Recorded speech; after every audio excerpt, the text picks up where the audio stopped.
Good afternoon, everyone out there in wherever you might be, YouTube land, on the internet.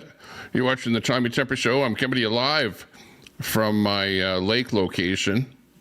You're watching us coming in live. And this is a live scene in the background here. Thanks a lot for joining us. Edward Cam, first one in there. Lorena Morena, popping in there. Good to see you. I'm just working on my studio here. I was trying to get stuff going here. I was working diligently on getting the lake cam going there. As you can see, this is beautiful Sylvan Lake superimposed behind me, but that's my camera that's set up live right now, taking a shot of Sylvan Lake, basically outside of my house here. And thanks a lot for everyone to tune in here. Eric and Doris Deadweiler, hey, good to see you. And we're, by the way, transmitting or broadcasting both vertical and horizontal on YouTube. So if you're watching us on YouTube and we're coming in vertical, you can probably find a horizontal feed, which might be a little bit better for you.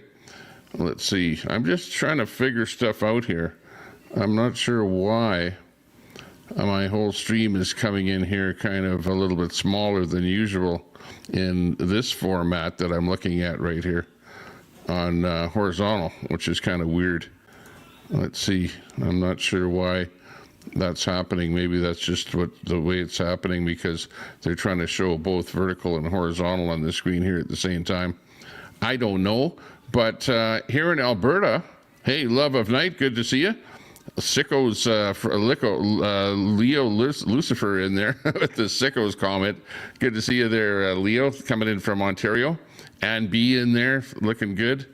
Yeah, and I've got a good friend of mine that I met at the Alberta basically it was a big get-together for independence, and his name is John Bolton, and he actually made with Sumo a theme song for the province of Alberta. So I'd like to play that first on the program here, courtesy of John Bolton. Here's his We Are Alberta song, which is pretty cool. I kind of like it. I heard it. It's kind of a, if we do separate, this may very well be the theme song of our new country of Alberta up here as we separate from Canada. So check this out.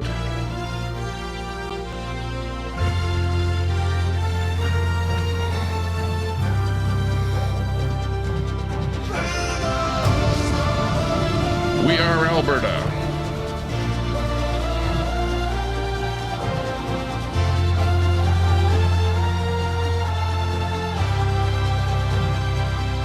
From the prairies wide to the mountain high, we rise with strength beneath the sky.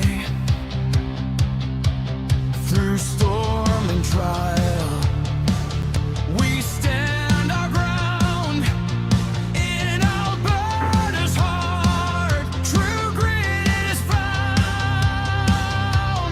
We are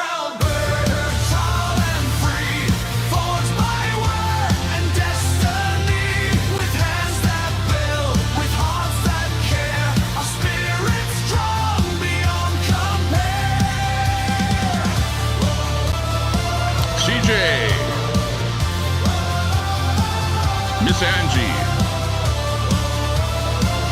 This will be our new theme song when Alberta separates. No chains of power shall bind our way. We earn our keep. We shape each day with courage born of the northern flame.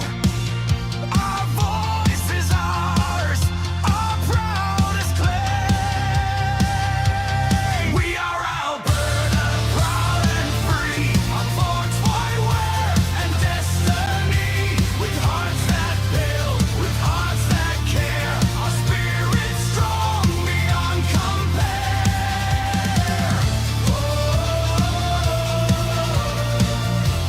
Friday, everyone. Mama Red. Whoop whoop. Pooh Scissors in there. It's epic, Pooh. Together we stand through wind and rain, helping our own through loss and gain, rewarding skill,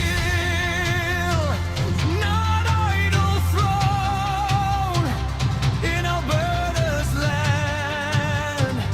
We walk alone. Alberta's theme song. We are Alberta, strong and true. Our future bright, our skies are blue. Independent hearts forever sing. Alberta reigns, our anthem rings. We are Alberta, proud and free, forged by work and destiny. With hands that build, with hearts that care, our spirit strong beyond compare.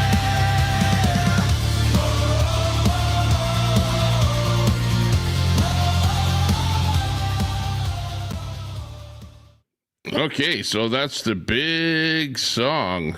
Excellent, excellent. Love to hear that. And we're coming to you live from Sylvan Lake. And as you can see, this is the beautiful Sylvan Lake right behind me here.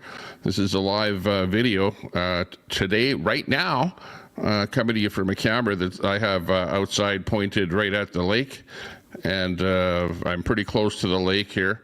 Like I said, if you knew or were following me in the past there, you knew that we acquired a property down here in Sylvan Lake, and it's kind of my getaway location. But I can also stream this video from back home in Edmonton, because I will be able to put it online so that I can, basically pull the feed whenever I want using the technology of the internet. Good to see everyone in there. We've got lots of good people in there. We've got Edward Cam in there, Lorena Morena in there, Ann B. Eric is in there, Leo Lucifer, Ann B. Leo's over on Facebook watching. And we're coming to you both vertical and horizontal on YouTube. So if you don't like the vertical, then head over to the horizontal. We'll see how that works out on YouTube as far as how many people are going to be watching. I don't know. Oh, I'm just looking at the counter here. I don't know that I can tell how many people are actually watching on horizontal or on vertical, or whether it gives me a combined total here on my little counter or not. Not too sure. Not too sure about that at all. Okay, what are we looking at here? We're looking at 8835 is where we're starting the stream out here as far as the number of subs here today. Let me just make a note of that here. I like to always note what the date is and what my streams are here. 8845. Ooh, last time I streamed, I was at 8842. What is it here? November 14th. Let's see. 2025. So we gained about 3 subs since I last streamed. So people are actually subbing to me even when I'm not streaming. So that's actually a pretty good thing. Who else? Love of Night in there. Good to see you. Miss Angie, thanks a lot. Good supporter of the stream. CJ, you're a good supporter of the stream there as well. Actually, a lot of you are there. Really appreciate you coming back. Even Pooh Scissors there wearing his green badge there. Mama, Red Mama there. I was thinking, hey, Kit Kat, you too. Good to see you there, Kit Kat. Honk Tube in there. And let's see, who's the latest in there? I'm kind of behind on the chat a little bit here.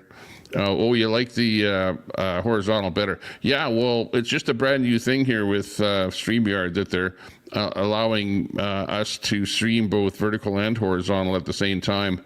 And for actually the same price tier too.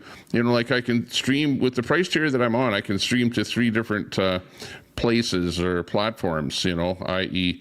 I stream to YouTube, Facebook, and X, but they're also allowing me to stream on 2, as far as vertical and horizontal on YouTube at the same time. So that's actually 4 streams now instead of 3 that they're allowing me to do. So yeah, that's pretty good. Good to see you there, Kit Kat. Looking good, looking good. Let's see, who else in here? Partabonza in there, just popping in. Hey, Partabonza, good to see you. We were playing the, which you missed it, the Alberta theme song, which John Bolton, a guy that I met at the Alberta Independence gig at the legislative grounds, came up with that particular song, which is a pretty cool thing. Mater 97, hey, popping in there, good to see you, Mater. Big ups to you there. Jeff is doing that tonight on Beers and Cheers. Okay, that sounds good. Kenzie Kraken, hey, good to see you. Saw you over on the where was it? The Rebel channel there today with your other pseudo name. Yeah, speaking of you there, Kenzie. Yeah, I'm boycotting the Ryan Jesperson show, because those guys are such a bunch of snowflakes over there. I can't believe it. Ryan Jesperson, somebody should point this out to you, that Tommy Temper's talking to you about this, so you can listen to this. You got to do something about Johnny and his, his button finger there for banning people, or not really banning, but timing out people. It's just, he times people out for the most ridiculous thing, right? Because you had a guest come on, and all I said, my very first comment, okay, I got there, first thing, you had a guest on there. It doesn't even matter who the guest was, but all I said was, finally, a reasonable guest. That was my comment. That was it. That's all I said. Finally, a reasonable guest. And Johnny, with his button finger there, gives me a timeout for the whole frickin' show, which when you time people out, what it does is it makes them shut you off so that you don't watch what's going on. So keep that in mind. Anybody that's a mod in here, there are some people that complain to me all the time about you guys that have wrenches in here timing people out. So don't time anybody out unless I ask you to, okay? If I don't ask you to time anybody out, don't time people out. Hey, give us a thumbs up on the stream there, by the way. Let me just go over to my own video here and give myself a thumbs up. Let me just double check here and see what's going on. Oh, on the vertical, we've got, how many? 6 people watching. Thanks a lot for watching. There, Kit Kat and Pooh Scissors over there. I see that, and I'm going to give myself a thumbs up on that one. Thanks for giving us a thumbs up over there. And it's kind of a weird looking thing with my background in there, but it is what it is, I guess. And on this one here, we got about 30 people watching here now. Let me just give us a thumbs up. We got 12 thumbs up there now. Let's see, we got HonkTube in there, Mayor 97. Lots of channels are doing just that. Yeah, exactly, since they came up with that. Railroaded in there, railroaded. Okay, so anyways, let me finish up with the Johnny thing there. So what Johnny, yeah, thanks a lot for turning on that slow mode and the rest of that stuff there. Appreciate that, whoever that super mod was that did that. Let me just go over to my live content here and give it a thing here. There's lots of stuff you have to do with these channels there to set up the back end of it there when you start streaming. Okay, we've got that one turned on. I don't know if it would do me any good on vertical. I'll just leave that one off for now. Let's see, what do I show here? Oh, actually, I do show 2 streams on my back end here. That's pretty cool. Well, that's the first time that I'm trying some of this stuff out here, so excuse me if I'm taking a little bit of time to figure stuff out. Again, if you're just fresh in here, the view behind me is Sylvan Lake. It is the lake that I'm at here right now, and this is a live video of the lake that I've set up a camera outside and have it beamed over at the lake there so that I can, just kind of monitor the condition of the lake there. Now, that lake does freeze in the wintertime, so you'll be seeing me stream here over the next month or so, and as it gets colder and colder up here in Canada, you'll see that lake completely freeze over. And one of the things that I want to try and do is maybe do some ice fishing. So maybe I'll get a tent, and you'll see a tent out there on the lake, and we'll be doing a little bit of ice fishing out there. That'll be fun.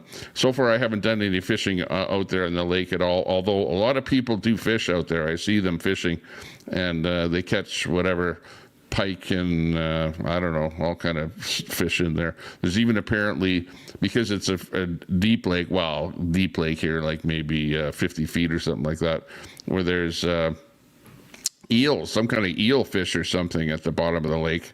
Yeah, so that's pretty cool. Maybe we'll catch one of them. Content Explorer, hey, good to see you. Johnny Somali, yeah.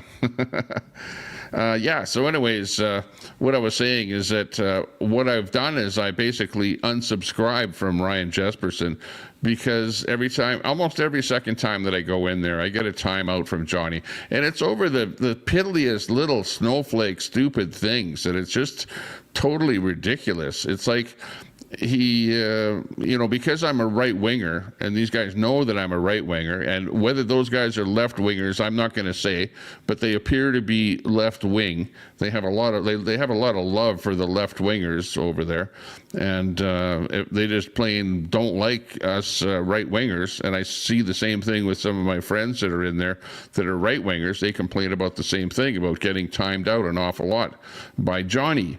And I know that it's him doing it because Ryan is busy talking and doing the gig, and Johnny is in the back looking at the chat like, oh, I'm going to get you. You're a bad guy. I'm going to time you out, whatever. For what, And meanwhile, you got channels like The Rebel that don't even have any mods in there at all. You can say whatever the hell you want. There are lots of channels that don't mod whatsoever. But over there, oh no, don't say anything that they don't like. And like I said, it can just be something as simple as you finally got a reasonable guest. I couldn't even say that. And I got a timeout, so I thought, screw you. I'm going to just unsub and stay away from the channel for a while and let those guys do what they're going to do. And they're not going to be able to enjoy my company over there, unfortunately or fortunately, whatever. Daniel Berry, Sports Highlights, popping in here, saying hi. He pops into every channel. I'm telling you, you go into every channel and say hi. And the next thing I'd like to talk about is, let's see, we had our good friend... Let me just bring it up here on a window. Hang on here. Let me, we ran into our good friend of all people. If you know who I'm talking about. Railroaded, you even texted me behind the scenes there asking me to try and help you. Oh, maybe it was behind the scenes, but it was on a comment or something like that, that you wanted me to try and help you because I live in Sylvan Lake, and you know who else lives in Sylvan Lake? That good friend of yours by the name of Queenie, or maybe not so good friend. And I know CJ Canada didn't like the fact that I met up with her. And I did a little video, and let's see. Let me just bring that video up here and see if I can show you that in case you didn't see it. Just hang on one second. Check it out. Here. It's the Tommy. Hang on one second here. This is funny. Oh, geez. This is actually ridiculous when you come right up to it. Let me see here. Here she is. It's Queenie and Tommy Temper. This is when we had a little get-together. I went into Red Deer, of all places, and this is what happened, is that my son saw Queenie at the front of the place, and I kind of looked and I thought, nah, I don't know if that's Queenie, but maybe it is, maybe it isn't, I don't know. And I turned around the other way, and then she yells out at the top of her lungs, and I was like halfway down the store, and it's a fairly big store, about the size of a Safeway store or something like that. And she yells out, "Tommy Temper, don't run away," or something like that. And I go, oh my God, that's Queenie. So I had to go over to where she was at and say hi to her or whatever. And this is basically the gig here. This is what happened next here. Hang on. This is when Queenie and Tommy Temper got, well, not back together, but just ran into each other. Okay, so whatever, we were okay. We're pretty good friends, whatever. Check it out. It's the Tommy Temper Queenie get-together show. And again, a year later, and we're at Value Village catching up some good deals. Holy smokes, you'd never believe this. Well, you live close to me. What did you think? You weren't going to run into my fat Well, ass? I know, but this is Red Deer here. We're like 20K away. But you didn't think you're going to run into my big butt? You can't miss me. Yeah, You can't okay, miss well, me. yeah. That's us down here at Value Village. See you later. So Okay, so yeah, that's basically what happened. And then right after that, Are you worried about amazingly Alaska enough- LNG? Oh, hang on here. Get rid of that there. Let me come back in here with my studio cam here. Then she went live right away, and then we did a little hello thing on her stream there when she went live. So if you're a friend of hers, you can go over there and watch her lives. And at the beginning of one of her lives, we're saying hello again there. But yeah, you know, and that was one of the things that happened. That happened to me. Yeah, she was watching those ostriches there. She was telling me, actually, even right after that, she was saying she was so sorry to see that all those ostriches died there, whatever. But when she went out there to try and stream and help out with the ostrich thing, she kind of got shunned from the event there. So she said, well, whatever, screw with them, whatever. But when they were about a day before they killed all the ostriches there, she said, there's Pacer. She actually saw a Pacer there. And then the very next day they went pow, pow, pow, whatever, and they were all done for. Brought the sharpshooters in there. And they were just plain done for. How's everyone doing out there? What's going on in your world? And yeah, she's sure a lot more timid in person. Yeah. Well, she was, you know, whatever. Her and I have gotten along fairly well over the years. You know, she's badmouthed me a little bit there, and I badmouthed her a little bit. And then after that, it was like, okay, I'll just let you go your way, and I'll go my way. Come on, people, let's go ahead and hit that like button. Exactly. Panelverse, good to see you in there. Edward Cam, keep up with what? Yeah, exactly. Nothing to keep up with. Okay, we got people in there playing the slots and whatever. It's a no then. You weren't drinking with your man early in the day, Edward Cam. Oh, who are you talking about there? Oh, Red Mama. Okay. Oh, and Red. Yeah, I don't know what's going on with Red and Red Mama there. I heard Red complaining about, who was it there? I don't know. He complains about the crew over there with DOA, you know, that whole crew, which, hey, I would complain about them too. DOA and the whole bunch of them there. Just, I don't know, kind of a sad sack bunch there anyway. Edward Cam, I called and left a police report. Oh, that's not good.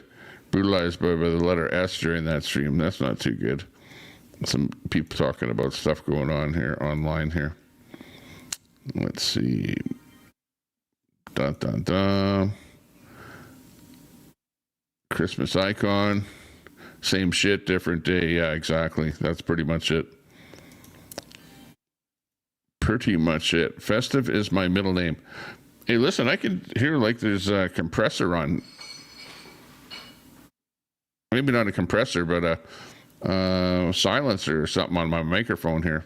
Because after I talk, you can hear a little bit of background noise, and then after that, it goes completely silent. So there's something or other turned on this console here that I'll have to investigate. Not that I need background noise or anything. Who else is popping in here? It is 12th Man. Hey, Tommy Temper and Chat. CHAT. Very close, 12th Man. How's that booze? Into it first thing of the day. Yeah, it's a little windy out here. As you can see, this is the lake that I'm at, and this is a live video. Well, not a video, but a live camera that I have that I'm bringing into my stream.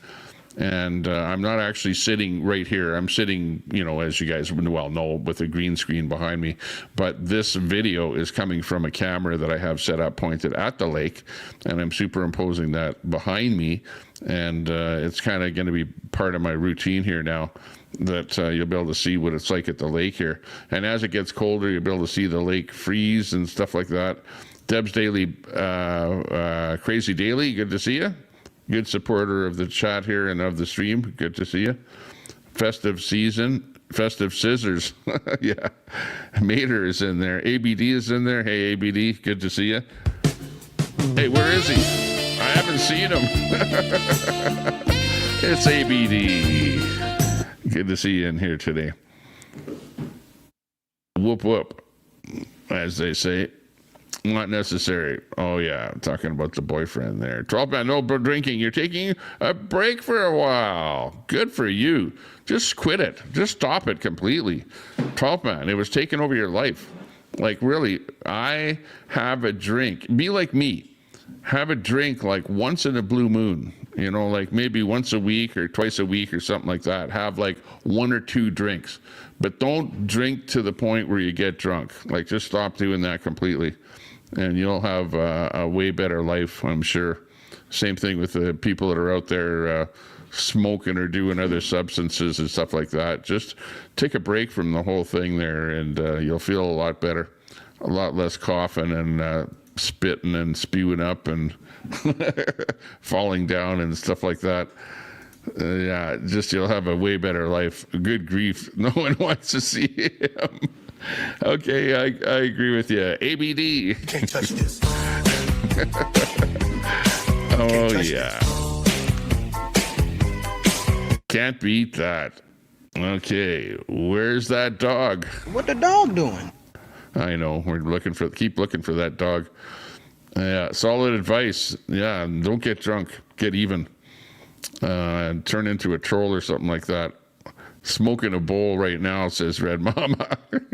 Don't just, well, you know, hey, you might just keep on doing it forever, whatever, but, you know, let's face it, anything you do will affect the number of days that you're on this planet, put it that way. And if you're not doing anything, you probably live longer, you know what I mean? Although you always hear these people, yeah, well, I smoke 4 packs a day and I'm 100 years old or whatever, yeah. But that's like few and far between. Anyways, I was working on cameras, security cameras around the house here, putting up cameras and stuff like that, making sure that I've got the place secure here, that nobody's going to, you know, try and do some fishy stuff over here. Now that I'm going to be talking about separation and stuff like that, Alberta separation and things like that, whatever. So, you know, there's a lot of cuckoos out there that might come and try and get you or something. So we've got the camera set up and we're watching what's going on around here. And we've been watching what's happening over there with that Russia-Ukraine war that's been happening. And one of the funny things that I ran across that I want to put this out here for you is that there's this guy in Russia on, I don't know whether he's on that RT channel or what he's on, but bad time to talk to me because I'm online here live. But he's a broadcaster over in Russia. And they've been losing at the war. They've been really, you know, it's like 3 days to Kiev and we're going to take over the Ukraine and whatever. Meanwhile, 4 years later or whatever it is now, they still haven't done much of anything. It's, you know, gone forward a little bit, but little Ukraine is battling the big Russia, which I can't believe how well they're doing, you know, with all those drones and stuff like that. But anyways, there's this fairly big guy, I guess you could call him a personality, that's on the Russian television station that everybody watches over in Russia. And he's watching what's going on with all these robots. And you've probably seen this one here, but this is the full take on it here, which is pretty good. But he's been watching what's happening with robots all over the world. And Russia finally came up with their own robot, you know, the humanoid type walking robot. And they gave a demonstration of it for all of Russia to see. And, well, I'll show you what happened here. It's actually pretty funny. I'm picking this up from a channel called Russian Media Monitor.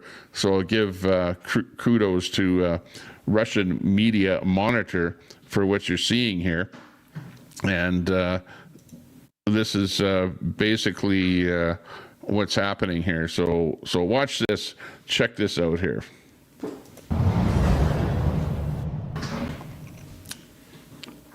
And Друзья, вы меня извините, я вот нахожусь в состоянии... pardon me, my легкой friends, I'm in a state of light fury. Вчера For some reason, зачем-то в yesterday нашей in our стране country, there was a состоялась presentation of a презентация humanoid robot. человекоподобного робота. Слушайте, кого Listen, пытают... вот simply explain it to просто me. объясните, What что are you вы doing? творите, а? Ну вот что вы творите? Зачем? What are you doing and what Компания for? создана недавно, и поэтому... This company was to show it off here and there. Мы тут, They там, took it off to show it. как здорово. So tremendous. Money was Деньги already выделены allocated. уже. I can't Матом use curse говорить words, нельзя, но очень but so много, you чтобы было всем understand, понятно. И вот it под was a lot музыку of. Рокки Here, to the выводит на music from сцену Rocky, русского they bring out the человека, onstage айдола. Russian man idol. С ним идут Two guys are двое accompanying парней, him. и он Oh, говорит, and «Нахрен it падай». falls the heck down. What the heck is going on? Его поднимают They также pick him up под музыку to the same и music. уводят. Look Уже at- трое. И что главное, Three people скорее, drag him скорее off. давайте ему материал. Look at, they can't even pull the black Это thing out there. снимался It's so фильм ridiculous. о том, как Look at, своровать can't even bring the государевы shield или up properly. How to частные steal деньги. government's Вот это money or всё private было о money. чём. What was this all about? Вот этот бесконечный позор. What is this? Some endless shame all about. Meanwhile, so you don't have any illusions. Параллельно с этим Simultaneously, Chinese китайские comrades, товарищи, я не беру Илона not Маска, even to mention который Elon в конце Musk, года или там в середине who's года promising an army of 1 обещает million humanoid миллионную армию robots by the гуманоидов. middle of next year or by the end of next year. Я просто I'm at a loss от for words. ненависти, знаете, Because of слова my исчезают. hatred. Значит, гуманоидных These роботов, humanoid robots will be able to do everything. которые будут делать все. Китай показал... China следующее showcased the изделие. following Я creation. сейчас перешлю. Let me send it over Чтобы можно so I can было show вам it to всем all of показать. you. Показал He's pissed следующее off. изделие.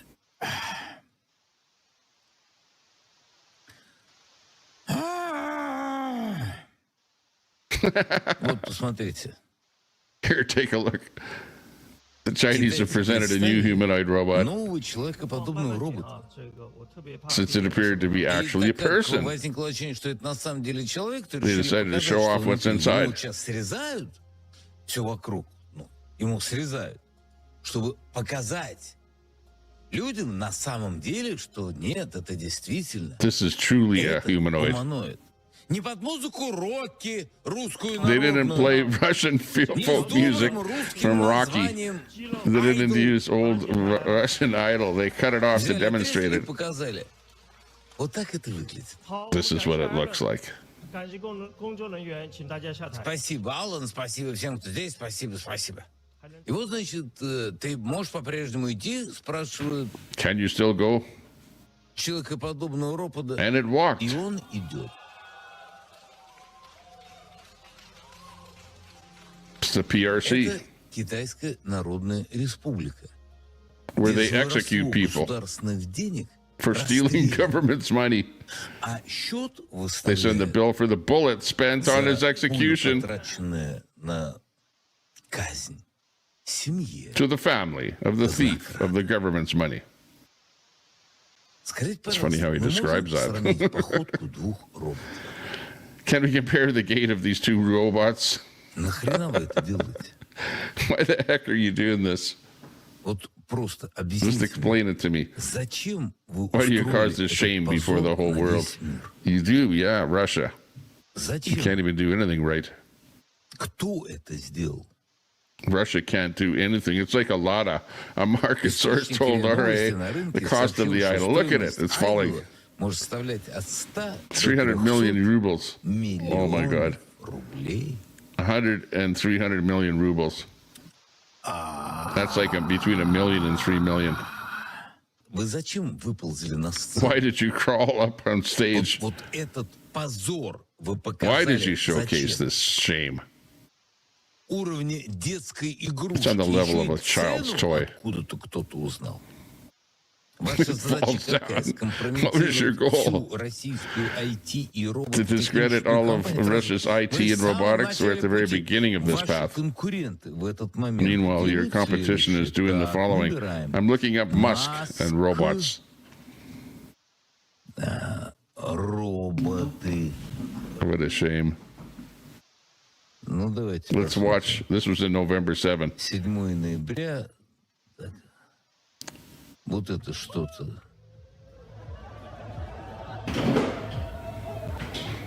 Oh, look, it's dancing. There, look at Musk robot. Not falling down.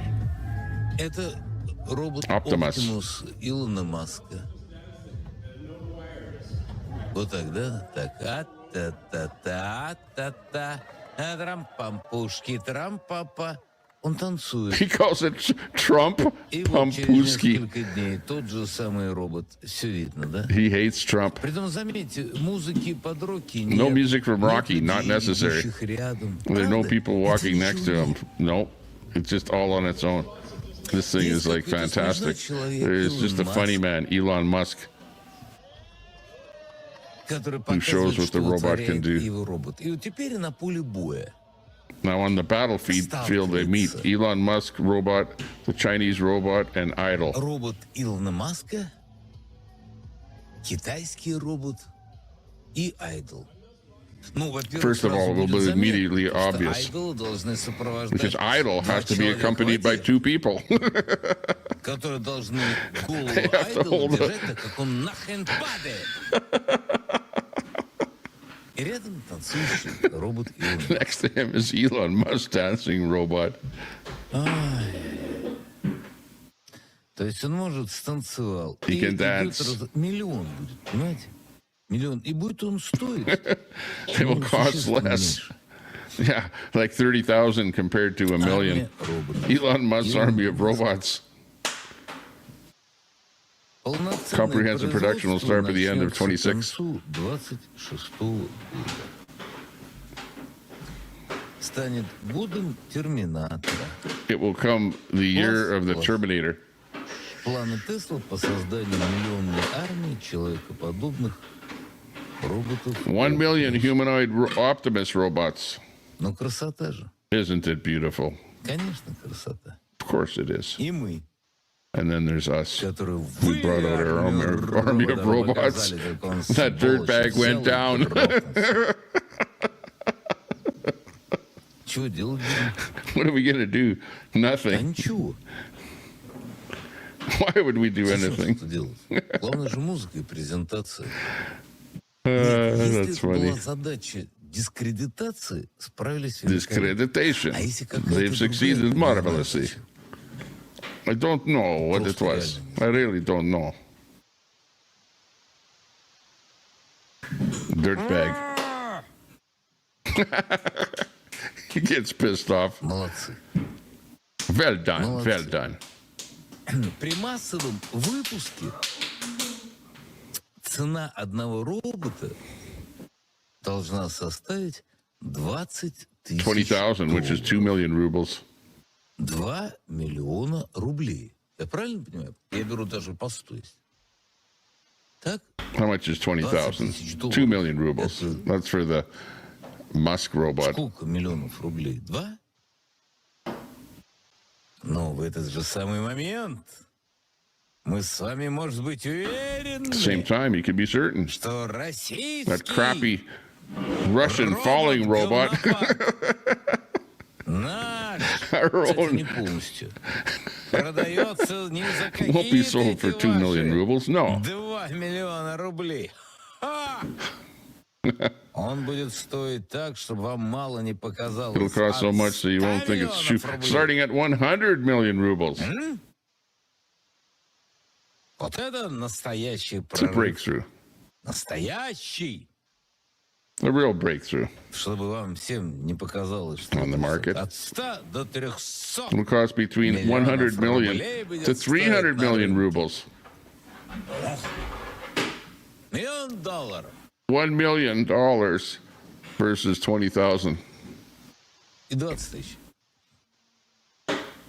Нормалды? Normal?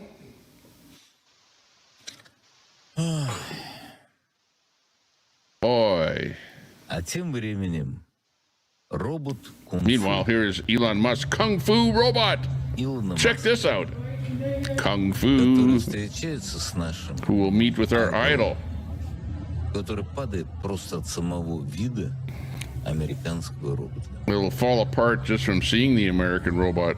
It'll fall А если у down. нас все Look at Idol. научно-технические разработки From last находятся на time. таком же уровне, как в Западе, Idol, coming to get you. Oh, когда в нашей стране будут when will посадки, imprisonments happen in our country? This is my only question. Good morning, country. доброе утро, страна. Значит, мы показываем какое-то самоходное We are оружие, showing off some self-propelled weapon, an amazingly ugly moving которое forward. якобы This is supposedly необитаемое, unmanned. калибр 122 миллиметра, способное It has a caliber of 122. выстрела, It's firing 4 и shots. оно He's showing off some other укатывается stuff here. обратно. Я вот на это смотрю и думаю, вот люди, которые на это потратили деньги, которые этим занимались, они вообще о чем? Spent money on it. What are they all Они about? вот это придумали, что это сейчас будет It'll only fire выкатываться? 4 shots. Kale, he's talking about a different item here now. He's gone into a different show here now. But anyways, I thought that was funnier than hell when I saw that. That one there is a channel that I actually watch quite a bit, which is called Russian Media Monitor.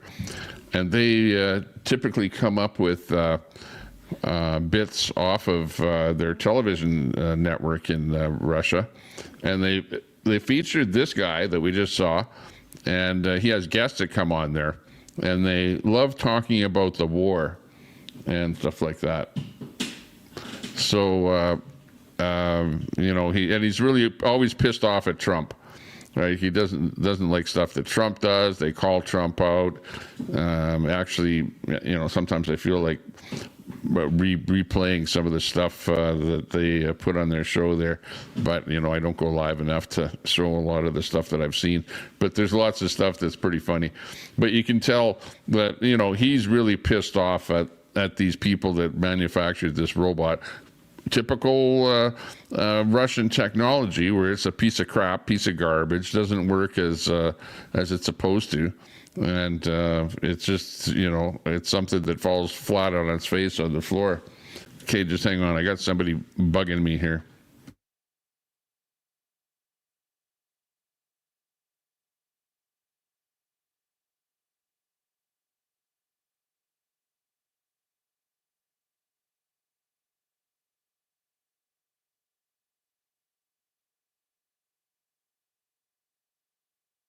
Okay, yeah, we're back here again. Young one just wants to go out and throw the ball somewhere there, basketball. And it's a nice day to go out there and do something like that. Not super nice day, as you can see, nice enough behind me there. Still got a bit of sun here. It's 3:26 in the afternoon here right now. And yeah, it's kind of a nice day here today. MJ says a drunk robot. Yeah, I think it's a drunk robot. It's something weird, you know, and I know that when I saw that, I thought that's funnier than hell. I bet some lonely engineer has already tried making love to that robot. Yeah, I bet somebody's already lost his job, gotten fired, and sent to whatever the far north gulag or something over putting that on the air there and not having the thing actually working before they showed it off. And they apparently had it going off to some kind of Rocky type music or something. That I don't know if it was the Russian version of Rocky or the American version of Rocky or whatever. But yeah, pretty funny stuff there. It looked like a robot though, you know, like that part of it they got right. But as far as getting to actually stand up and walk, well, that's a different thing. But if they're going to be sending that thing out to the front line, yeah, not all that great. I don't think it's not going to be working well out on the front line. Give it an HJ. Drunk robot. You know, that's what it kind of looked like. Robots are strong. It may snatch it off you and hand it to you. Yeah. Careful what you do with a robot. 3 laws of robotics as ethical code. Yeah, that was a funny one. Troy in there. Hey, Troy, good to see you. Funny stuff. Rule number 4, eye contact. You've got to put a lot of thought into that. Yeah, I'm getting some sun right here coming into my... I've got the blinds down here, but there's a little bit, just a wee bit of sun coming through that window, which is kind of weird, onto my face here. So it's giving me a kind of a white Hitler mustache here. What the hell? Why is it appearing right there? I can't believe that. But anyways, the sun is coming in the window right over there and right onto my face here, causing a bit of drama here. I'm a dreamer. I'm a believer. Tyson Hook in there. How about Trump welcoming the Syria leader that's a former Al-Qaeda terrorist to visit the White House? Oh, really? Well, how about the city of Calgary putting up a Palestine flag in front of the city hall there or something like that? That was the other big thing going on there. I saw that in the news with the Palestinian. Well, Canada, wanted to be friends with Palestine there. So, all that kind of stuff is happening. I think it was Canada, Australia, and the UK or something wanted to recognize Palestine and to be more friendly with them.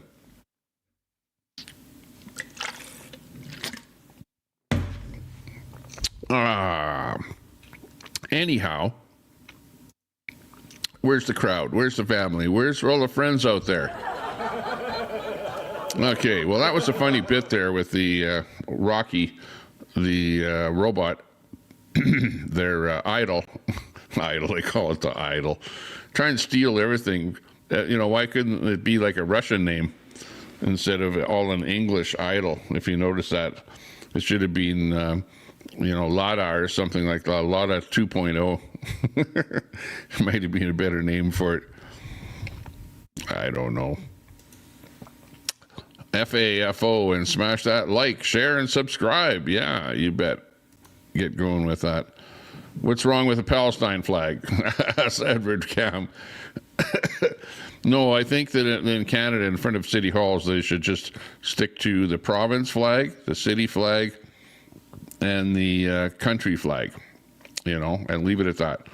And not be putting up some kind of LGBTQ flags and flags of other countries or whatever. Like, what? The Palestinian flag? That's not a Canadian flag. What are they trying to do? Put it up in front of the Calgary City Hall.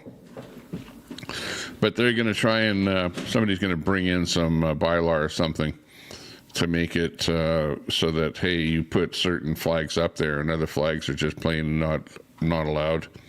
Something like that. Why are my comments being removed, railroaded? I don't know. I'm not seeing that happen. But on the other hand, I'm looking at StreamYard here. I'm not looking at my exact stream. So I don't know if somebody's removing your comments, if you're being timed out. Usually if you get a timeout, then you get your comments removed. But don't time out anybody, any mods out there. Ask me first if you're going to time anyone out or do anything like that. Oh, as a matter of fact, I should look at my channel here and just see who in my settings. Let me hit settings here and go into community moderation and user management, and let me just check and see who is hidden. No Diggity is hidden. Let's see, I'll just bust him out. Let's see who else. Robert Sinclair. I'm not sure why he's in there. Gulf of Claude is in there. Bad Broccoli is in there. I'll just leave him in there. Static. I'm not sure why Static is in there. I'll let him out. AMC Kingdom. Get him out of there. Joe is in there. Let's see. FBI Frosty. Bad Broccoli is in there. Crime in America is in there. I'm getting all these people out of there. Barbaric Frosty is in there. Let's see. Stevich. Not sure who that is. Oh, there's lots of people in here. Bajorn Bear. Danny Wayne.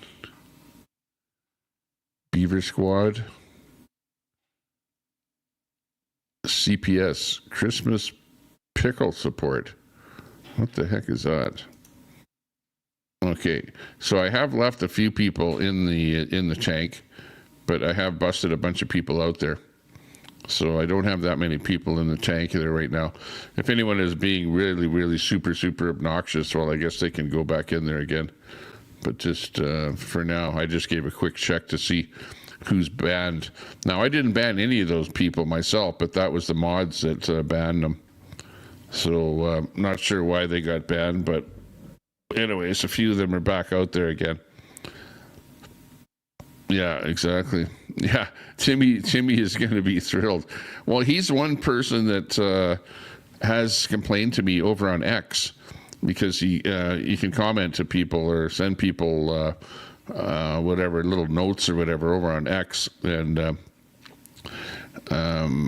Crime in America has said to me, "Hey, who's putting me in the tank? How come I'm in the tank? Whatever." So you guys are apparently doing that. So don't do that.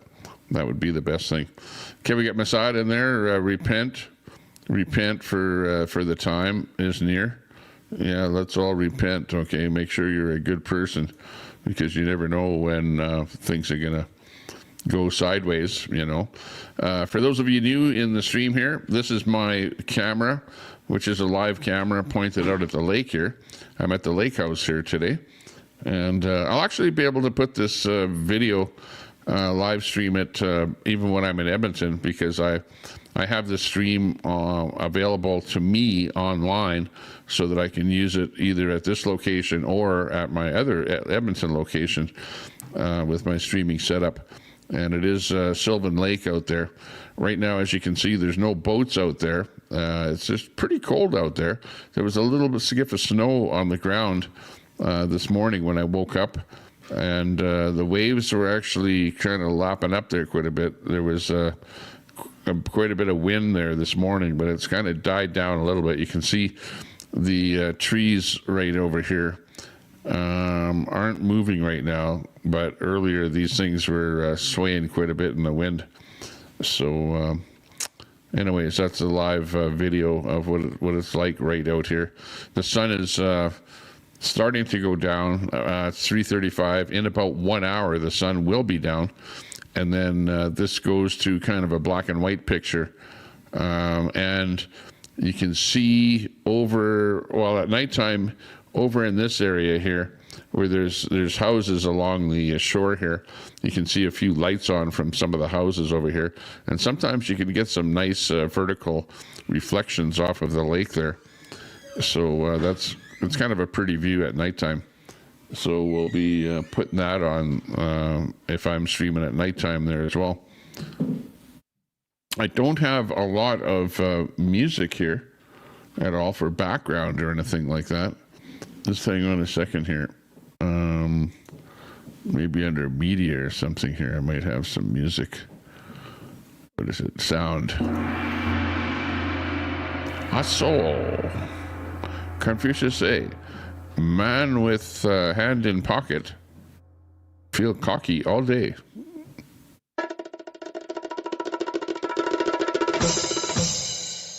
Aha, there we go. Okay, where's our background music? We need some background music in here. Feeding the ducks. Sounds like a good one.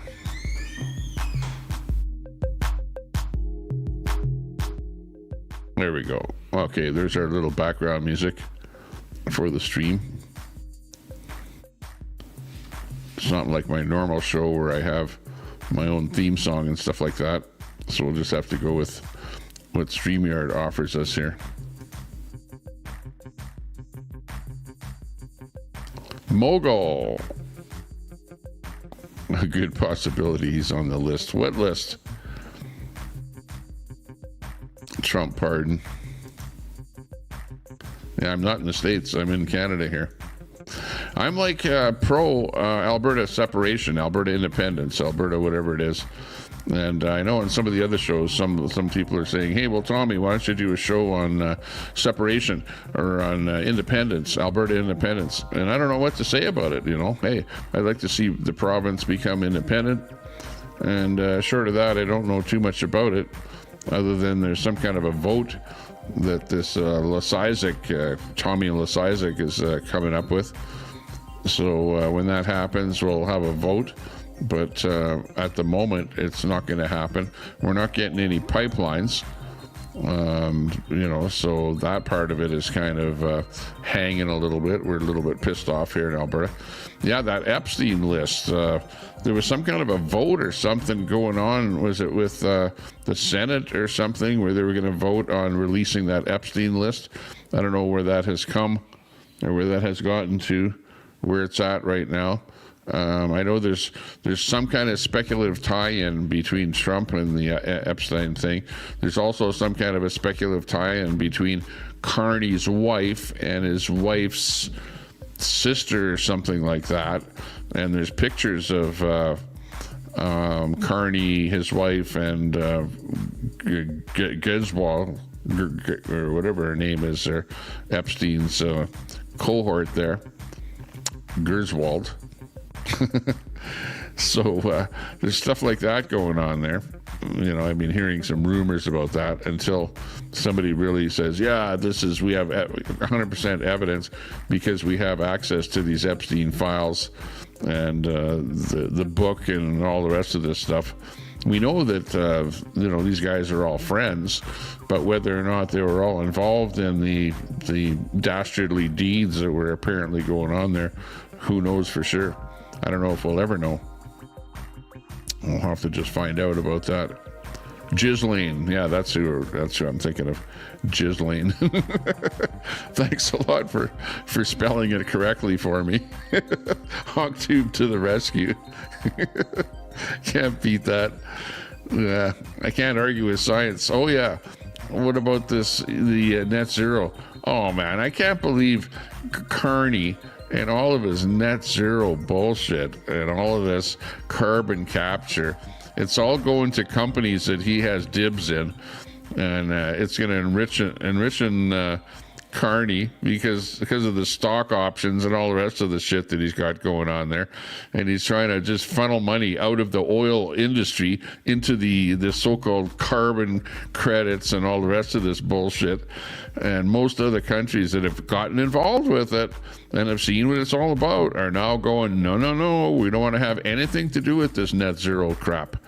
There are a few countries still involved with it, but there are lots that have already pulled out, and they go, no net zero. Like, you know, hey, USA is a good example where they're just going, no, this climate stuff that's going on, we just want to pull out of that completely and just drill, baby, drill.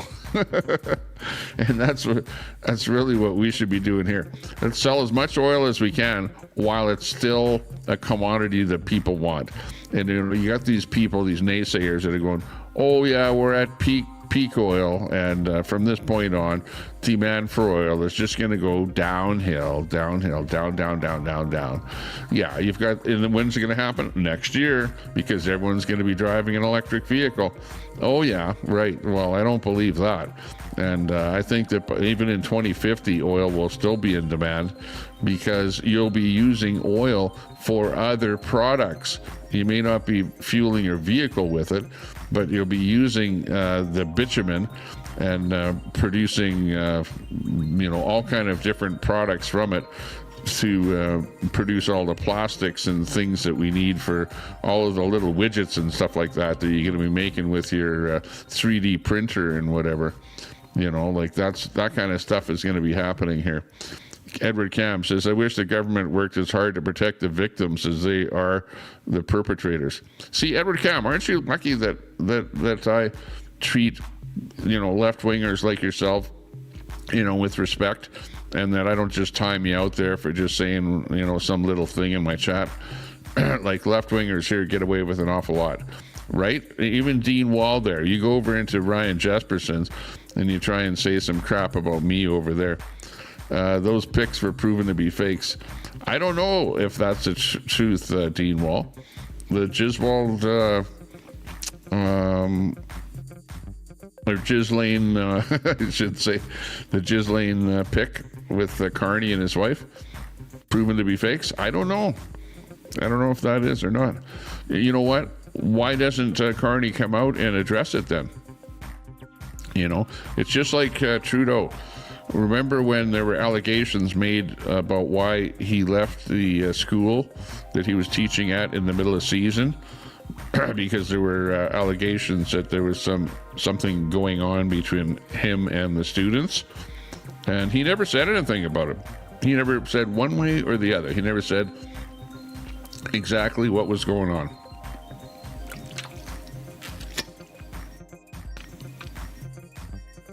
So, you know, by not saying something, you're not clearing yourself.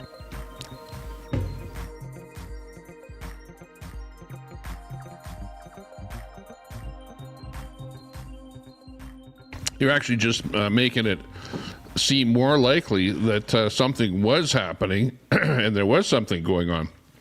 You know, it's like me. You guys come up with this fake thing. Remember, you guys came up with that fake thing about me. What the hell was it now? Something about some website that I posted some pictures or something on some website, and I categorically denied that ever happened. Right?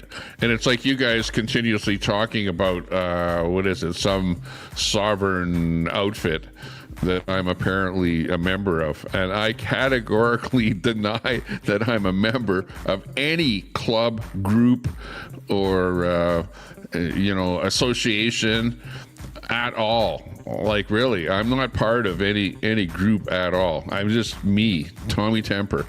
I'm just a guy doing my own thing, and I don't go to club meetings or attend rallies or stuff like that with any group of people. I used to go to a lot of rallies in the past, and in the past I would go to a rally for a certain subject, and there would be groups of people that would show up at a rally. Yeah, absolutely. So, you know, but am I part of the group that shows up at a rally? No, obviously not. You know, and that's where Antifa and people like that see that, and then they put a story together making it seem like you're part of some group that you're not. And I am not part of any group at all. I never was a part of a group. It's just like you guys say, well, I'm not Antifa, because Antifa is not a group and Antifa is not a thing, you know. But, oh yeah, but you'll go out and, you know, fly an Antifa flag or whatever, you know. Put it this way, if I see you dressed up as Black Bloc and hanging out with a bunch of guys that are flying an Antifa flag, you're probably part of the Antifa organization. And you go, well, it's not an organization. Yeah, well, okay, well, tell somebody else, but not me. There, Ghislaine Maxwell will be pardoned before the end of Trump's term. Yeah, probably. Well, I don't think she's a good person. You know, her hanging out with Epstein and the allegations that were going on there with Epstein is not great. Kim in there in the house. Hey, thanks. Welcome to the stream there, Kim. Good to see you. Good afternoon. Hopefully you're doing well. Content Explorer in there. Prince Andrew is toast. Yeah, he's been involved with that whole bit there as well. You know, Prince Andrew. So yeah, Content Explorer, good to see you in there. Excellent. Getting some new people in the chat here. Oh Lord, me and Honk on the same wavelength. Isn't that something weird? Does Prince lose his inheritance? Yeah, I don't know. I know I saw that where he kind of got kicked out of the house. He doesn't have dibs on the wherever he was staying, the residence. Got kicked out of there, and maybe he did lose his inheritance. I don't know. Inheritance is different though, because it's like from one person to another person. You know what I mean? So it's not like being kicked out of the house because the royal family or whatever deserves to have a certain accommodation. You know what I mean? But and her inheritance would be from a person. So if it's from the king of England, he can decide whether or not he gives an inheritance to somebody else. And I don't know that they've actually said whether or not he gets that. Sell her to a Saudi prince. Yeah. Dubai toilet, Gislin. Tommy's offshore accounts in limbo. Yeah, exactly.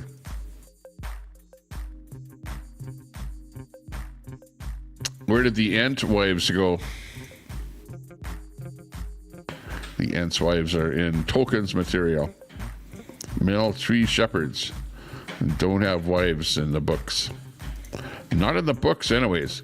But Dean Wall, welcome to the chat here. You're more than welcome. See, I don't necessarily boot you out of here, but you know, you guys don't need to be talking mean about me anywhere. Like I'm just a guy having a bit of fun on the internet here, enjoying my life out here at the lake, mostly taking it easy, and you know, just doing my own thing. Watching a little bit of Antifa over at ICE. Those have been my streams. Some of my last streams have been actually pretty good with the ICE stuff going on there in Portland, Oregon. And it's kind of, I was watching it last night, and I was going to go live there last night and do some ICE stuff there, but it didn't look like things were really happening. It was kind of low key, as you might say. Oh, I know what I'm doing wrong. There you go.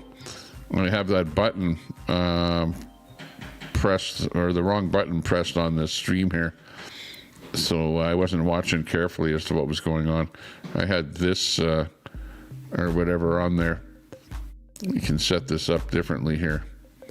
So yeah, having it like this is how it actually should be. But what's neat here is that I can look at my vertical and my horizontal stream. Oh, okay. Look at, now that I'm looking at my vertical stream, I can see that I have to be right in the middle of it here. The only thing is my, where it says Tommy Temper Show is not showing up correctly at the bottom of the vertical stream there, from what I can see. 35 people watching. Thanks a lot for watching. Appreciate that. Get your news from BitChute. Got Nightbot in there. Edward Cam, Appalachian women use natural dyes, lichen patterns, and local camouflage. Tricks from hunting, weaving, and rural craft. FetLife, yeah, Dean Wall. Yeah, that's what I was thinking of, FetLife. I never once ever went to that website. Like, I know, like, you know, from you guys bullshitting about it, I know what it is approximately about, but I never even went to the website, never mind made an account or made some postings on it. But, you know, that's how rumors spread, is that somebody else does something that incriminates you, and then other people latch onto it, and Antifa sees it, and Antifa makes a post about you on antihate.ca. There's some, you know, stupid website like that, and then some other website pulls it from there and makes another post about it, and then it's spread all over the internet, and that's how it works. You know, I'm not too concerned that crap like that happens. You know, short of if anyone ever sues antihate.ca, let me know, because I want to get in on a class action. Okay, how about that? I would say that. Brett. Where is Brett? I never saw Brett in here. We saw his cohort in here, ex-cohort. Brett and Queenie protect Tommy's empire. That's funny. I haven't seen Brett around lately. Last time he came in here, he got into a super chat war with a few people in here. So, you know, a Magnum condom. Jeez. Pooh scissors. You got sex on the brain there. cokehead. Yeah, probably. Big eggplant. I don't have an eggplant. But I did have a tomato and ham sandwich. Oh yeah, what was that other thing that children at schools are being advised by a teacher? I don't know if this is fake or not, but some teacher sent notes home with their children saying that the children should not be packing a ham sandwich when they come to school. Oh man. Like, what next? You can't bring a ham sandwich to school. First, it's like peanut butter.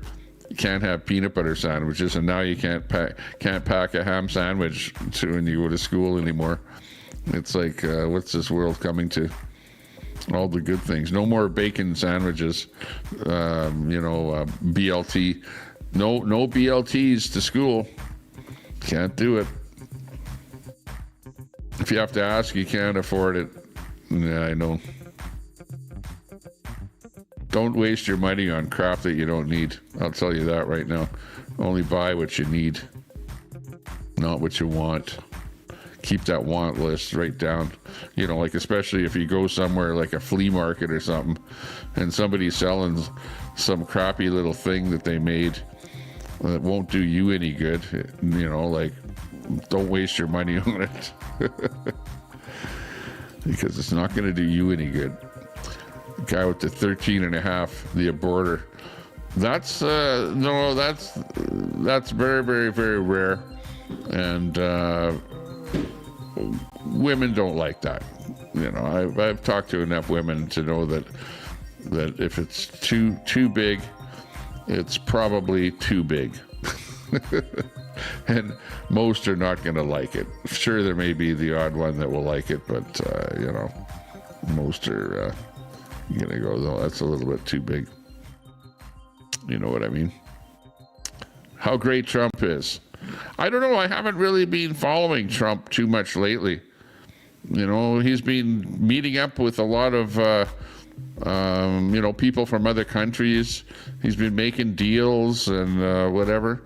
And short of that, I don't know. I haven't really been watching too much American politics lately to know how great Trump is. I don't know that he's doing great things at the moment. He's already done what he did, which is bring those tariffs up on products from other countries so that Americans will set up shop within their own country to produce the items within the states and not have to buy them from other countries.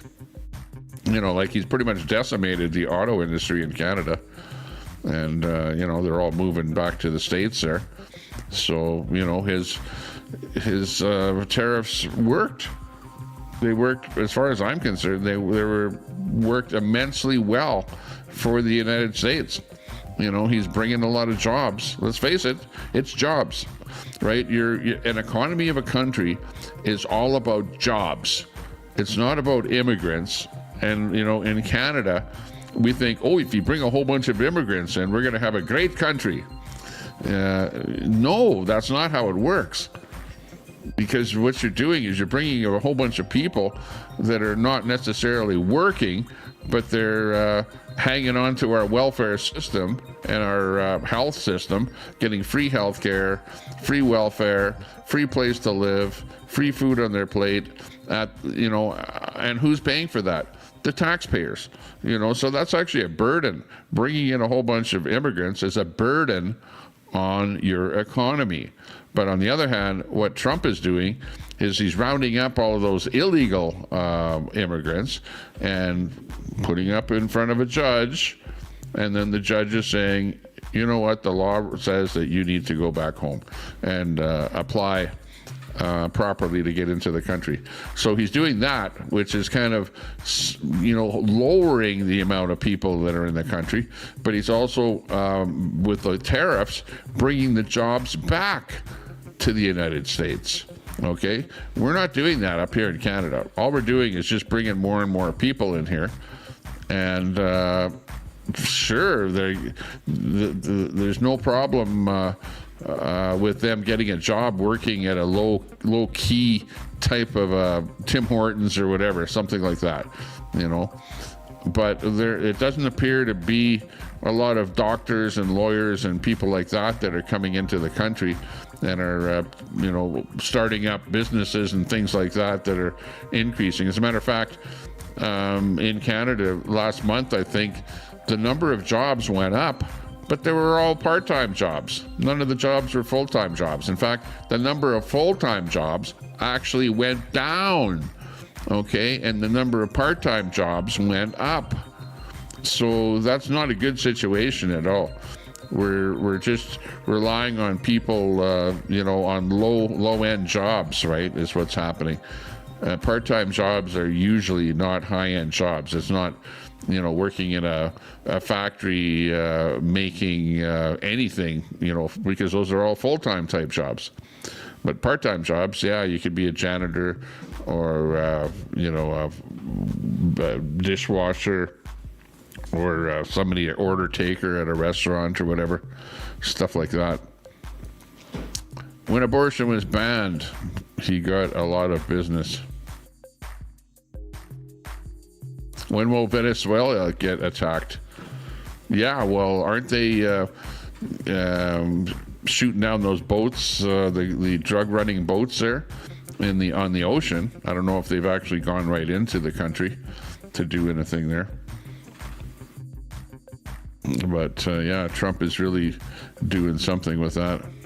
I need an adult beverage, yeah. Besides, don't talk me into it. See, I think I might have something here too.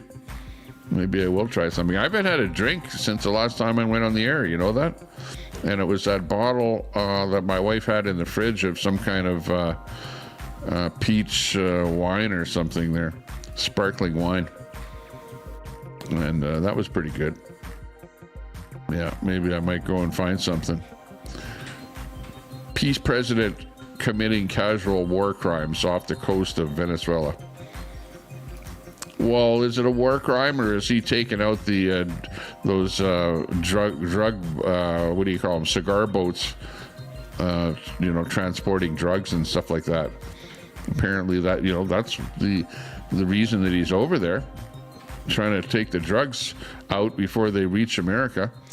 You know what? And we're also producing a lot of drugs up here in Canada. Like, really, the number of stories that I'm seeing with these cartels coming up here to Canada, and then they obtain the precursors from China to, you know, manufacture fentanyl, meth, you know, like you name it, whatever kind of drug there is there. Watching replay, Marcia Yeatman in there on Facebook. Good to see you. Whoop, whoop. Big ups to you. Watching the replay. Oh, okay, so you're starting from the beginning of the show. Yeah, well, you'll like the Russian robot section there. That was actually pretty good. Al Munson in the house. White people love ham sandwiches. Al, gee whiz. You know, we were talking about you. I was talking about you with a friend of mine.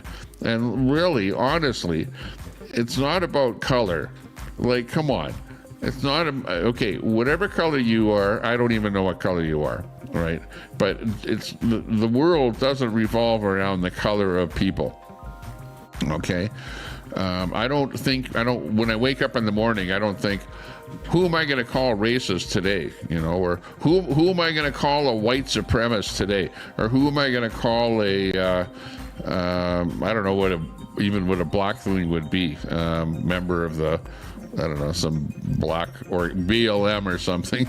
Okay, I don't really care about stuff like that. You know, the world goes on without me having to call somebody down or call somebody a name or whatever.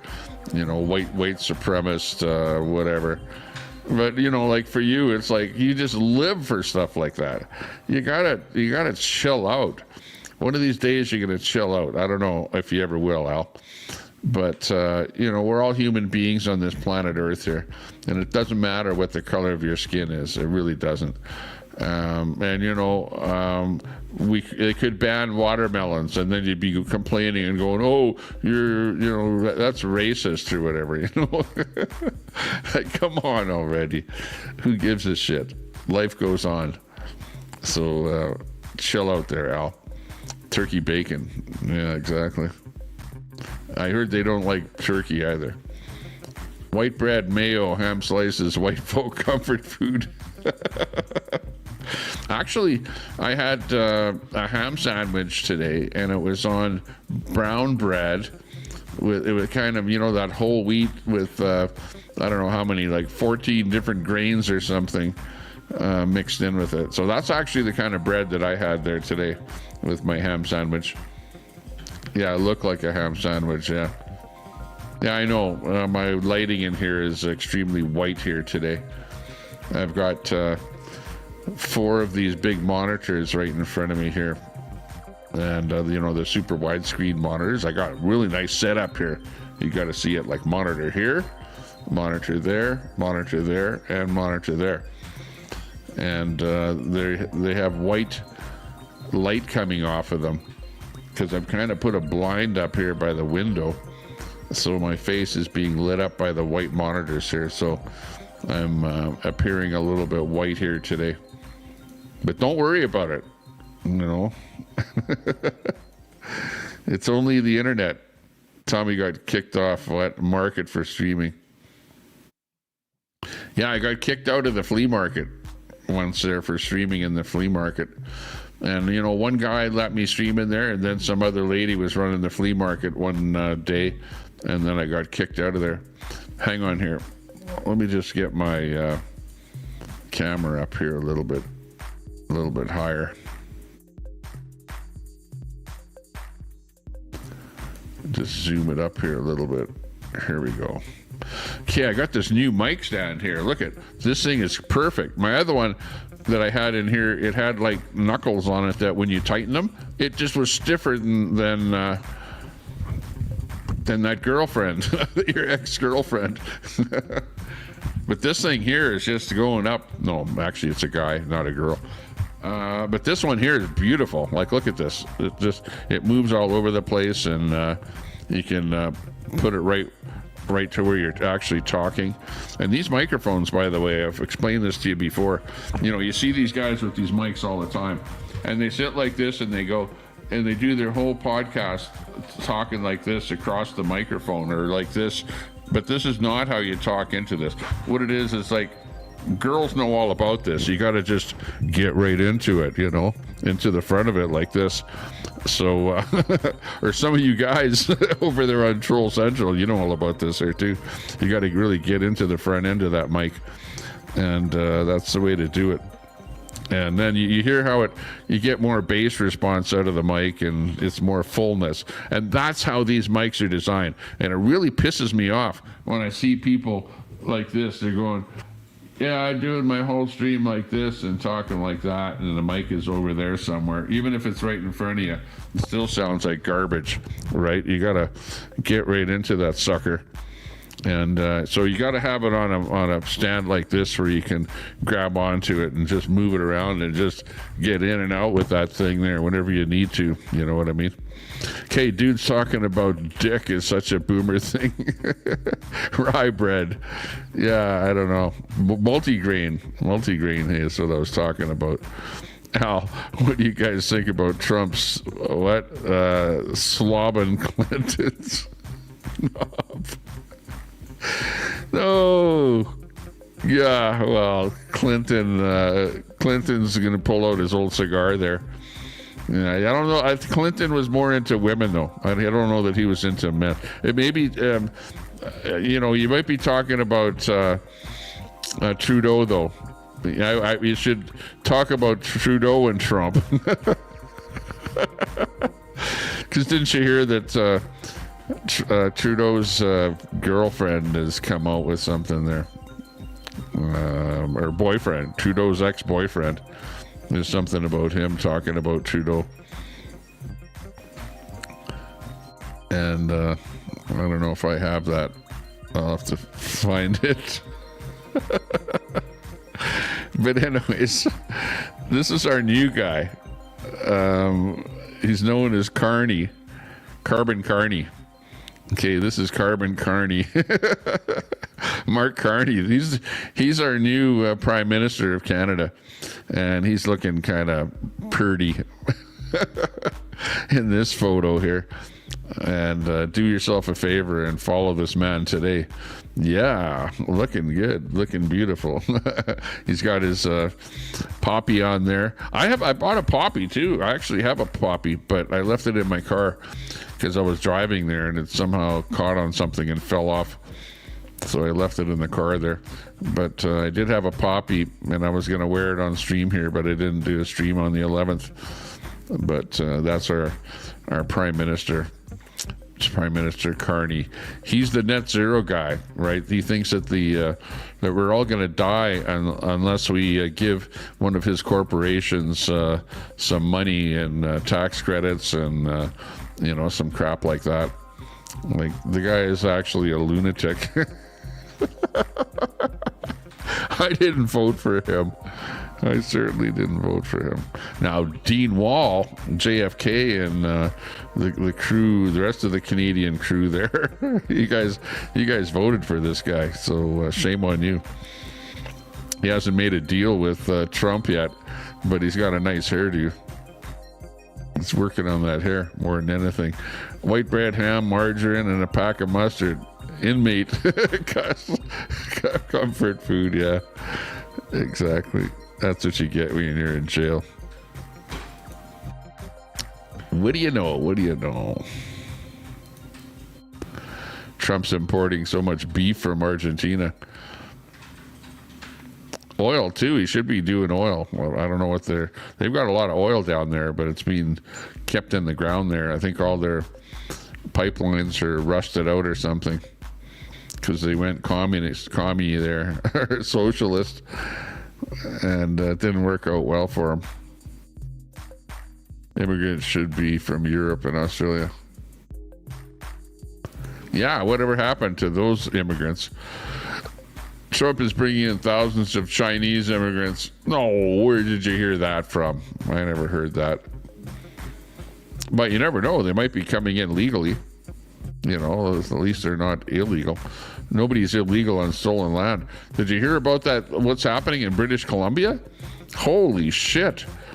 It's like, okay, parts of Canada are on what's called unceded land. In other words, that are undeeded, where the natives did not make deals with the government. Okay, like for example, where I am here in Alberta, it's pretty well all land where there have been deals made with the natives. Okay, but in British Columbia and in other places like parts of Quebec and Eastern Canada, even like Prince Edward Island, there have been no deals made with any of the indigenous peoples. And now they're coming back and they're going, and this happened in the lower mainland of British Columbia, where a band, I think it's a Cowichan band, has put a legal thing forward, and they actually won the case where they're going, yeah, we hunted and we fished on that territory 100 years ago, so that's our land and we want it back. And they actually won it in court. A big section of Richmond, British Columbia. There's even an Amazon fulfillment building there, and a bunch of other farms and buildings and stuff like that, and homes. And this band is now got title to that land. And one of the guys on one of his houses there, he went to his mortgage company to try and renew his mortgage, and they wouldn't renew his mortgage, even though he's has owned the property for whatever 50 years or something. So it's actually a weird situation that's going on, and I don't know what's going to happen, but you could have all of British Columbia is unceded territory. So the natives could come back and take over that whole area. Unless somebody does something about it, either at a crown, highest court level, provincially, if it gets shot down or whatever, because there is an appeal that's happening in the court system, or if something happens at a Canadian court level, like at a federal level. So I don't know what they're going to do about that. But a low-level court has said, yeah, you can have title to that land. So now you've got the guy that bought the property whose name is on the title, and now you've got this Coetruan band that also has title to the property. So it's a screwball situation, but it is happening. And as a matter of fact, there's even an American native band that has said, we want dibs to some of that territory in Canada as well, because we hunted and fished and whatever was part of our culture 100 years ago. So yeah, it's kind of a tough situation that's going on here. Crazy. Nobody is illegal on stolen land. Well, in the case where you made a deal, well, in the States it was a little bit different, because the government came in and just plain ran the natives off the territory and said, that's it, we'll go in the war with you, and now we won that territory and it's no longer your territory. So you got stuff like that happened in the States. In Canada, you have agreements that were made with the native populations for the land, where it was like, well, we're going to give you this, this, and this. If you give us this land, you get your reservation to do what you want on there, and we'll pay you for health care. And we actually pay them billions and billions of dollars. So they're not hard done by, that's for sure. But then you have other parts of Canada where there never was any agreement made with the native population. And that's what's happening in British Columbia now, where the natives are starting to fight them in court. And it's all with this UNDRIP. If you've ever heard of this UNDRIP thing, which came about by way of the globalists, right? Which it was like, well, native populations of the world need to have their territory back, is what that is kind of all about. And then you had this UNDRIP adopted by provinces and by federal areas, and now this UNDRIP is starting to be implemented. So it's pretty crazy. Jobs aren't coming back. Well, they are in the States. They will be. But just remember that how long does it take? Trump has only been in office for not even 1 year. You can't say, well, you're going to build a factory and start employing people in 6 months. It doesn't happen.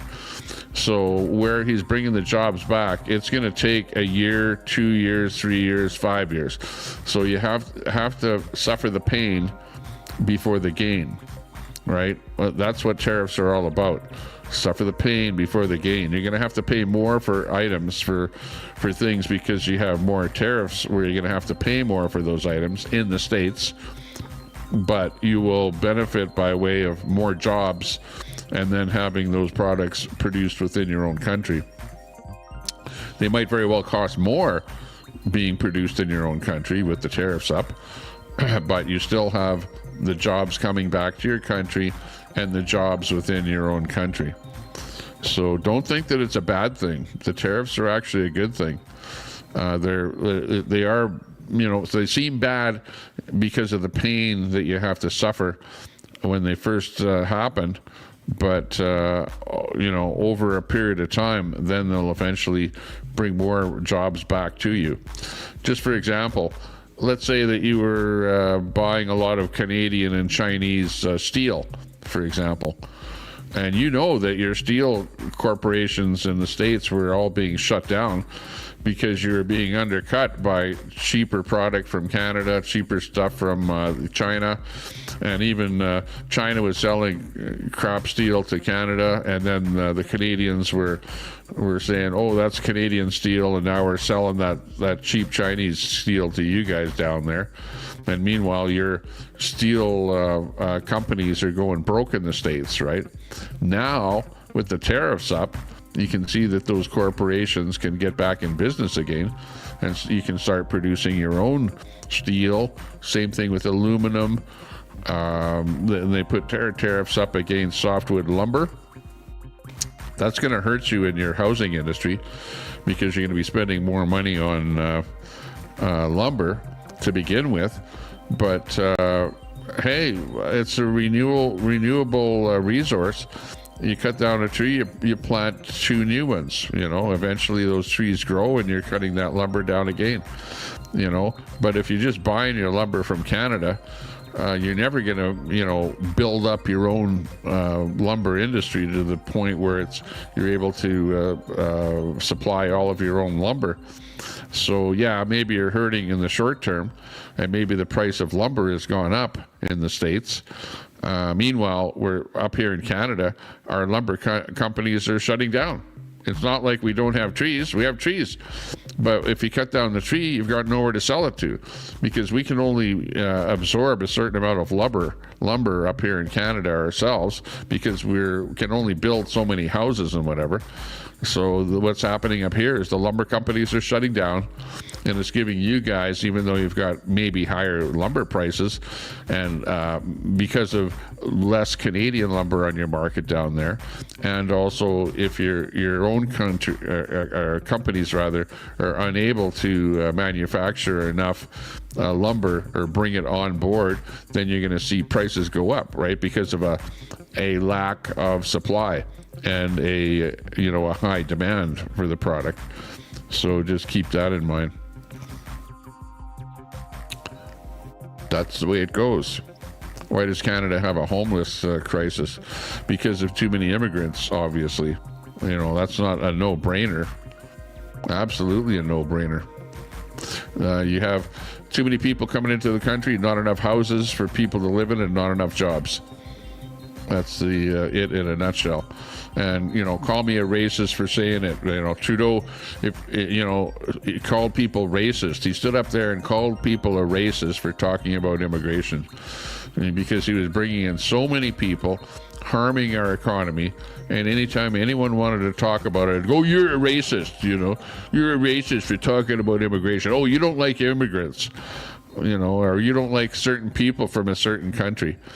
And people, you guys think of me like that as well. You think that I'm somehow some kind of a racist for talking about immigration. No, I'm going to talk about it because Trudeau specifically didn't want me to talk about it. So yeah, you know what? I'm going to talk about it because of that. It's a thing where we're inundated by too many people, and it's gotten out of hand, gotten absolutely out of hand.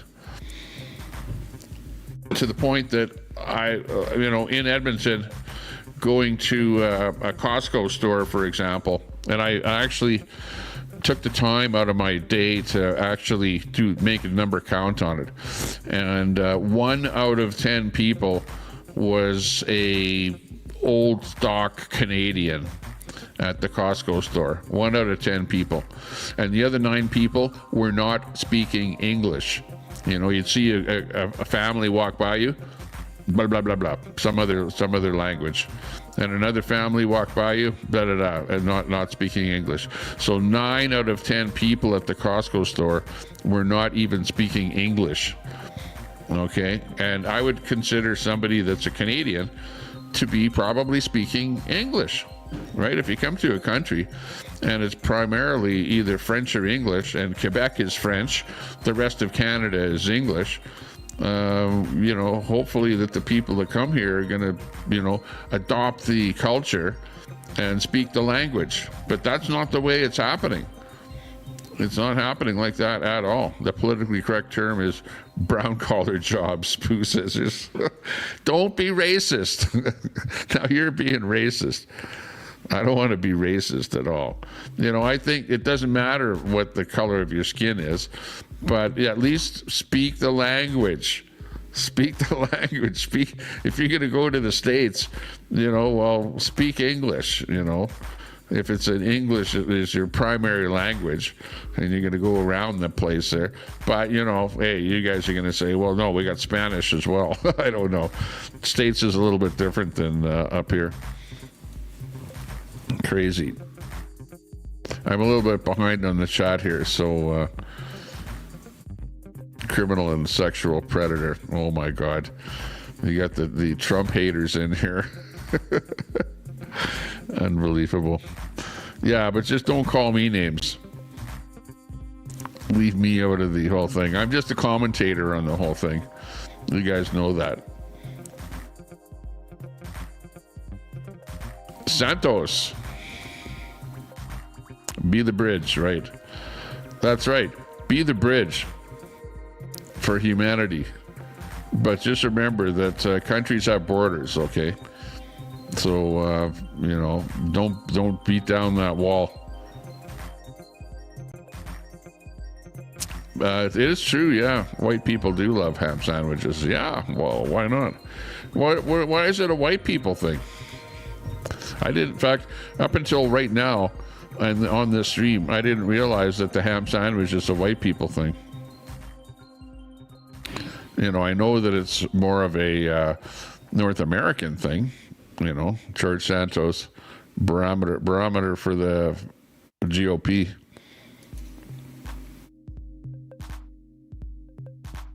Which country is the largest producer of fentanyl? Yeah, I want to see the answer to that one. I can't help. Oh, come on. You know the answer is Canada.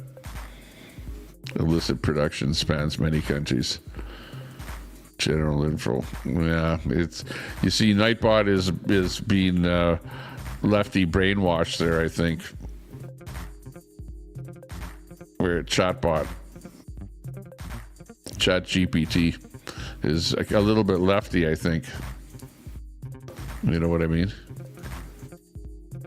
Town crier Jen de Leon. Hey Jen, what's up? What's up? Half the vendors at that flea market are selling boosted or counterfeit merchandise. Yeah, I think so. Let me see. How's my chat coming in here? Oh, yeah, my mic is not too bad. I'm not overdriving it here. Although it's cranked up fairly high. There we go. Synthetic. Often from Mexico, China. Yeah, right. It doesn't even say anything about Canada. Well, it's manufactured all over the place. There's no doubt about that. But it is being manufactured in Canada, 100% for sure. They've already taken down a few of these, and it doesn't take much. It, you know, it can be one house. You're manufacturing a whole bunch of it in one house. You know, literally thousands and thousands of tablets or whatever, fentanyl or whatever. So one house can be buying the precursors and sending the product out and being run by some kind of a cartel.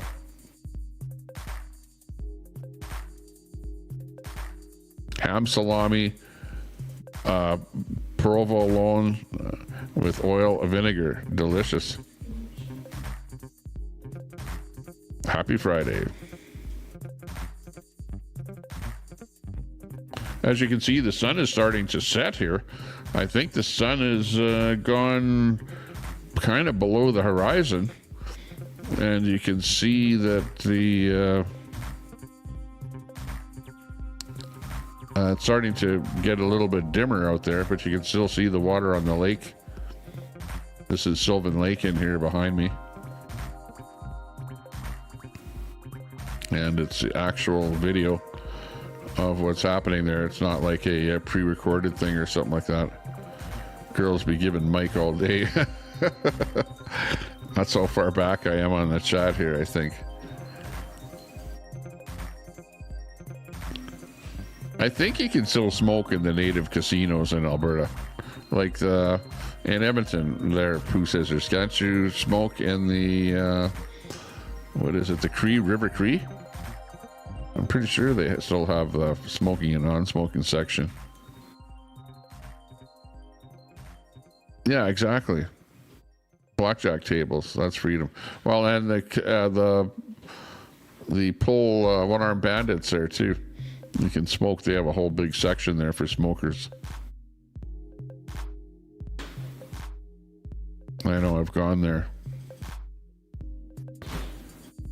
Art history with Vaughn Michelle. If it isn't Vaughn. How are you doing, Vaughn? Hopefully staying out of trouble. Staying out of DOA trouble. Making deals. Yeah, we're making deals over here in Sylvan Lake. This is my new territory. We're moved in and we're taking over territory here.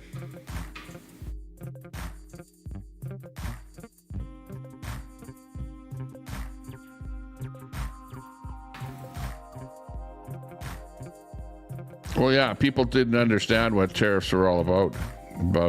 But if your country puts up tariffs, that means you pay more for product of the country that the tariff is against for their product coming into your country. So if the USA puts up a tariff of, let's say, 20% on Canadian vehicles, that means that a car that costs $100,000 normally, as it crosses the border, will now cost you $120,000 for that same vehicle if there's a 20% tariff that Trump is, if he's put up a 20% tariff on vehicles coming from that country. And he absolutely did that to lots of countries. But just keep in mind that Trump making a good deal with the country is maybe down to like 10%. You know what I mean? So U.S. goods flowing to that country have no tariff whatsoever,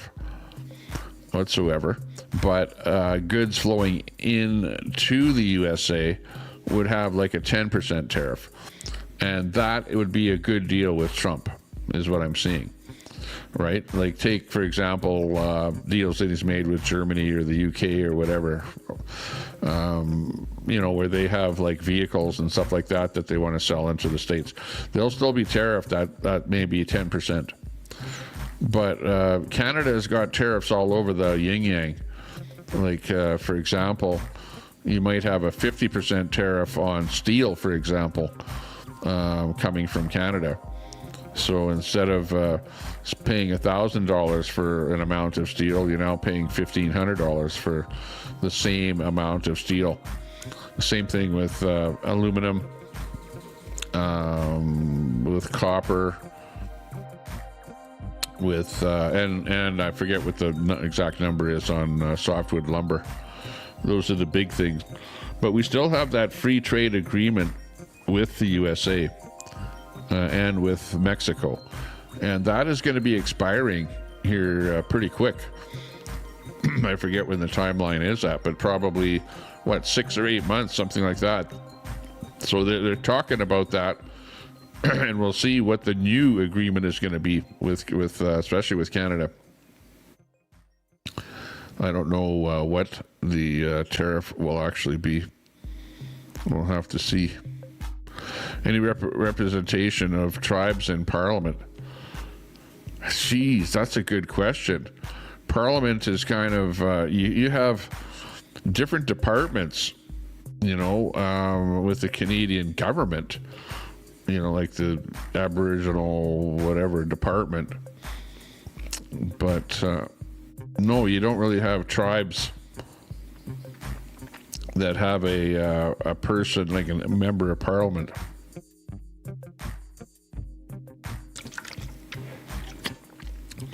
Like, you'll have an area of the country where a tribe happens to be, and you'll have, you know, the person that was elected in that area that ends up being a member of Parliament. Hey, wow, this bottle looks almost invisible, but it's got the the nipple on the end of it.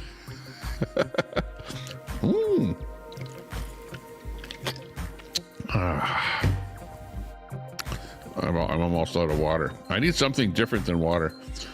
Maybe I should go and get that can of booze or something here. See what I have in the fridge there. I know that I saw some kind of booze in the fridge. My wife bought something. She's bad for buying booze, and then she never drinks it. She just leaves it for me to get drunk like at times like this. But yeah, I'll be right back. Okay, I gotta find something else to drink. Okay, so stand by, stay out of trouble, and if you can't stay out of trouble, name it after me. Okay.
Yeah.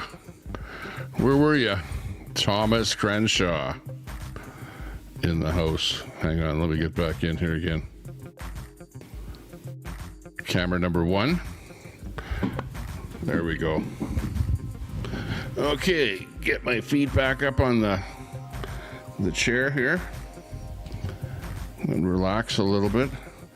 Actually, I'm thinking that my mic arm here should be adjusted a little bit there from where it's cranked onto the table here, because I'm almost at its limit here when I back up my chair here. But anyways, is what it is. Let's see what else we have here. Canada's being taken over by cartels. At least some people in the States think that. So let's bring this story in here about that exact item. Stand by here and we'll bring it in here. Here we go. Let's listen to this little ditty. Their sabers, but I don't want to contribute to that. What I want to say to every world leader who gets up in arms when all we're asking for is fairness and to have them stop killing our people is, please listen to us. Canada could do a lot more. Canada has been taken over, Brett, by Mexican cartels. They bring up these pill presses and printers and the medicines that they fake. You can't tell the difference. Yeah, it's major Pharma problem. companies can. You need a spectrometer to do their sabers. And There you go. So we're definitely pressing those pills out up here in Canada, and the Americans are not liking it. In fact, there was some kid that died of some kind of a beer can full of meth in New Zealand, when the kid died because he drank that can of meth. Some, I don't know, or do they ship meth as a liquid? I didn't know that. But anyways, that happened, and then they were shipping meth to New Zealand in bottles of maple syrup, where they replaced the maple syrup with meth liquid. So I don't know, pretty weird.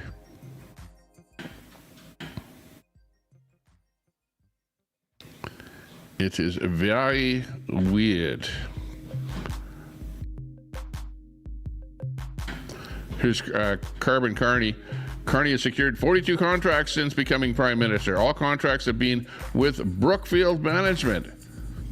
Canada is being looted, and he supposedly has shares in this Brookfield Corporation, and Carbon Carney is like really tied in closely to Brookfield, and it seems like an awful lot of what he's pushing and signing contracts and all kind of stuff like that in Canada is with this Brookfield Corporation, which apparently he owns shares in. And he's got shares that are slated to be his at a certain period of time in the future. So, you guys that think he's the greatest thing since sliced bread, what about all this business of him enriching himself? I noticed that you guys aren't even talking about that whatsoever. Like, he's into being Prime Minister for himself, for sure. I don't think that he's doing a lot of good for actual Canadians, but he is doing an awful lot of good for Brookfield and the subsidiaries of Brookfield. That name comes up all the time.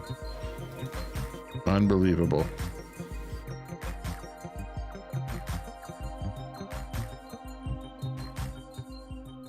Fake news. Yeah, it wasn't fake news. It was true. It was true. The Kiwi meth story. We have issues with cartels and reality. We need a very tough position on drug trafficking. Need to be tough. Being soft approach doesn't work.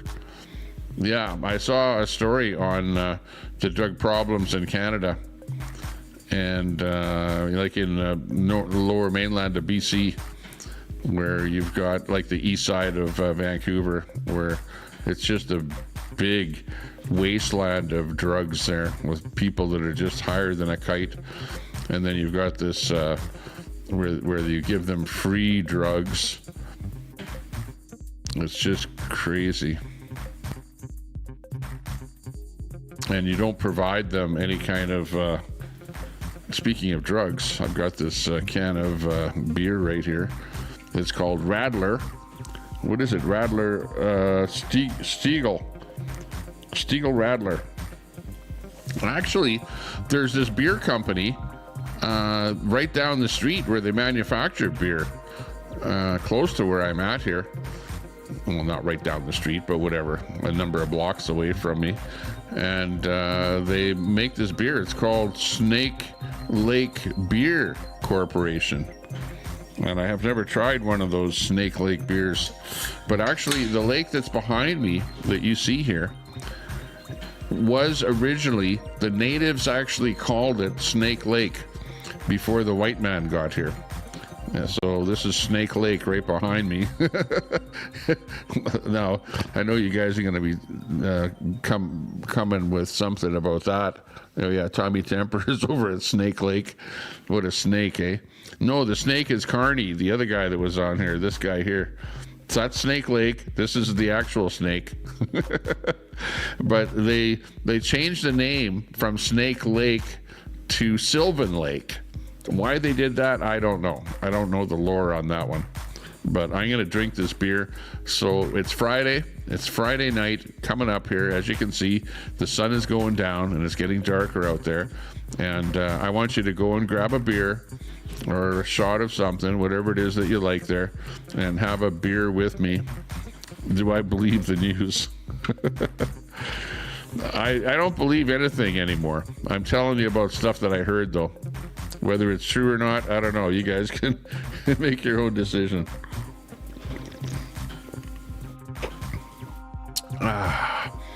And that meth story, I think I saw on CTV or Global or one of those.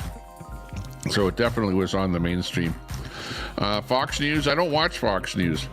And I'll tell you why. Because I gave up my cable TV and I had to pay extra to get Fox News up here in Canada on cable TV. But I gave up my cable. I said, no more cable TV. Cut the cord, as they say. And I rely on the internet. And I have what's known as Google TV, right? I've got the Google Puck hooked up to my TV. As a matter of fact, this TV that I'm watching right now in front of me, which is a 75-inch screen, has Google TV built into the TV. It's like a smart TV. So I just turn it on and put on YouTube and whatever. And whatever I can get on YouTube, I watch. I don't know that I'm even subscribed to the Fox network on YouTube. So therefore, I generally speaking don't watch, exclusively Fox or anything like that. I watch whatever YouTube wants to serve up to me, basically.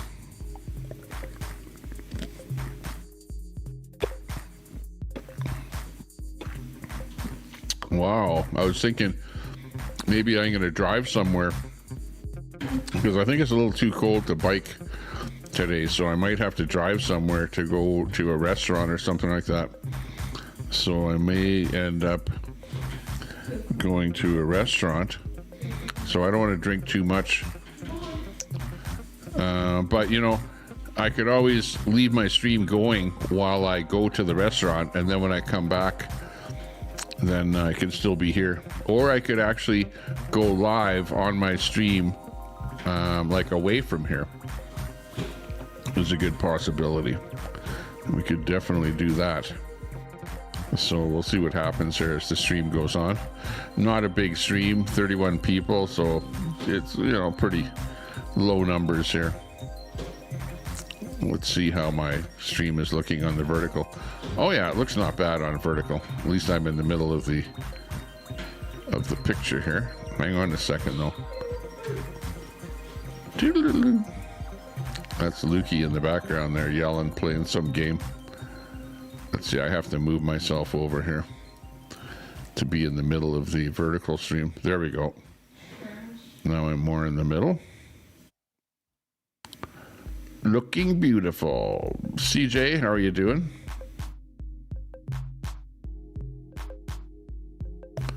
Order in and get slammed. Yeah.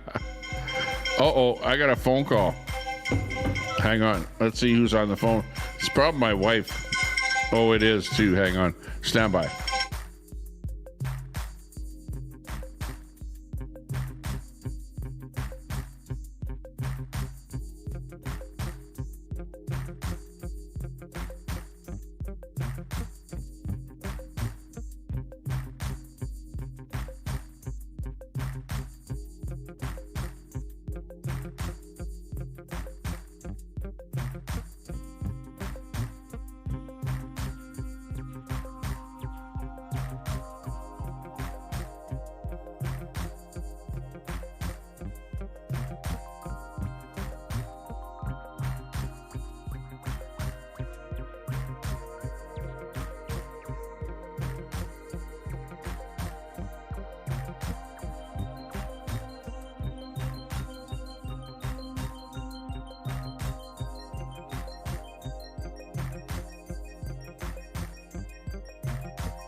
Okay, you were probably saying no audio.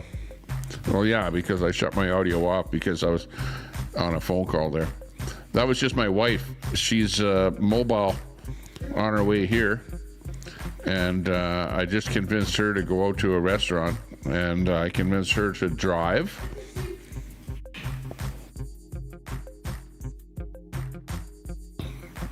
So I can drink and not worry about drunk driving and stuff like that.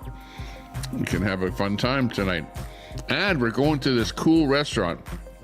It's kind of like a bar restaurant. And I don't know if they'll allow me to video in the place, but it's a pretty cool place. It's a hopping place. But they're going to have lots of copyright music playing in there and whatever.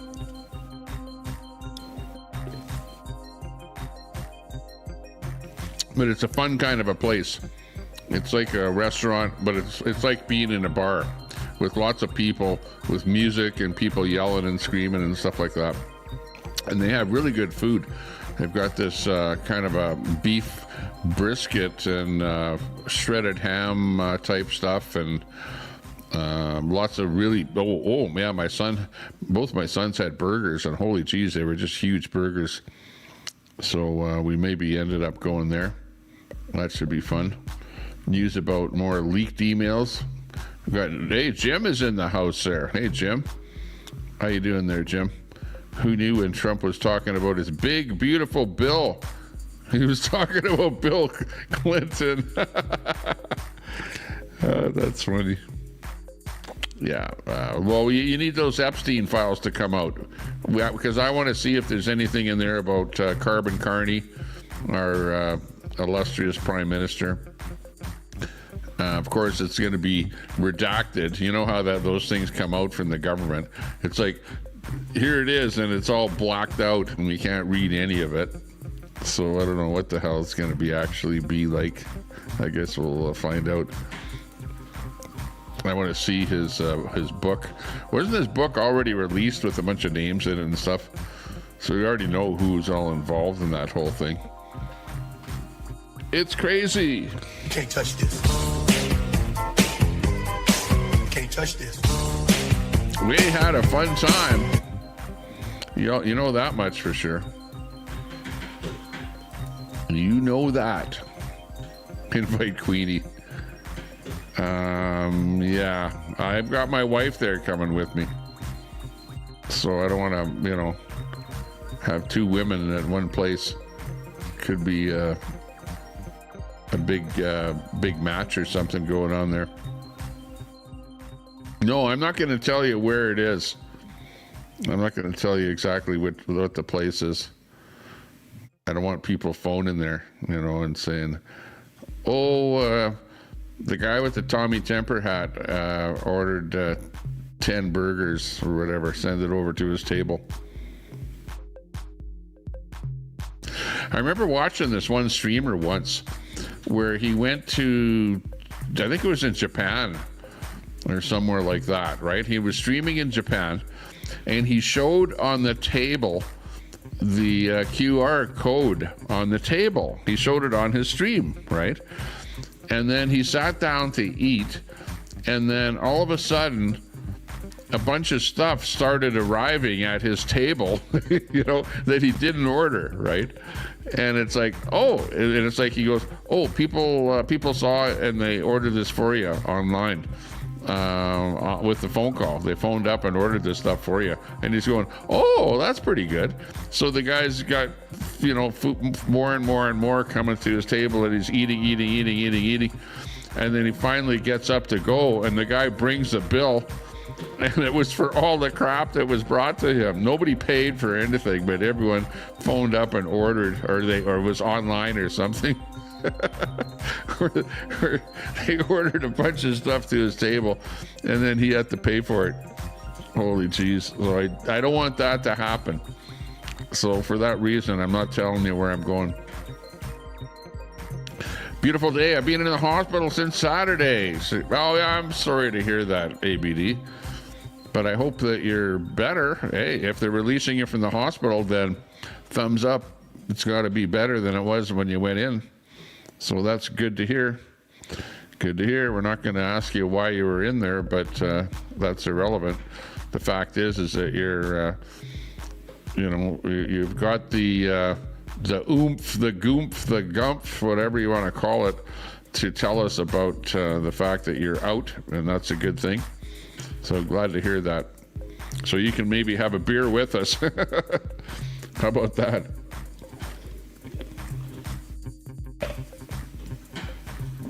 Ah, that's good. I hope you get taken care of well at home. Yeah, exactly. Seashells. CJ, I bet I can figure out where it is. LOL. You might, based on what I said. If you know all the bars in Sylvan Lake, or all the places. Well, actually, I don't know, because you know there's lots of places in downtown Sylvan Lake. You know, there's the biker bar, and then all along, you know, Lakeshore Drive, there's a whole bunch of bars with restaurants all along there. So almost any one of them could be like I described. But yeah, we'll go out there somewhere. I should actually book it, because this particular place is not that big. And the last time I tried getting in, we phoned to book, and they wouldn't let us in. They said, no, we're already booked up. And that was like by 6 o'clock-ish. So if I was smart, I would phone there right now. But I'm not going to. We'll just play it by the seat of our pants. And if we don't get in there, we'll get in somewhere else. Surgery went really well. I just got home, PT, etc., coming to help regain your strength. Use of your left leg. I have a few people helping you. Well, good to hear that, ABD. Yeah, sad to hear that you had problems with your leg. Not too good. My wife has got problems with her shoulder and her arm, and she was not doing too much. She bent over something to, I don't know, reach for something on the ground and pulled some muscle. So she's actually went to a doctor, and now she's going to physiotherapy, and it actually ended up being a pretty serious thing. So yeah, once you get a little bit older, you have to watch what you're doing and be careful of your muscles and stuff like that, because, you know, pulling or doing something out of the ordinary can definitely cause a lot of harm. I know what you mean. QR code linked to the seat he was sitting in. And the chat paused the stream, hit the code, and started ordering. Yeah, exactly. That's what happened. So if you're a streamer, don't stream those QR codes that are on the tables, because that allows you to order online for that table, and that's what those people were able to do. They didn't have to pay for anything, but they were able to order for that table. And it's like, how these things are. It's like, there's a QR code, you're sitting at that table. Oh, okay, so maybe that QR code is specific to that table too, they can do that. But yeah, that's funny.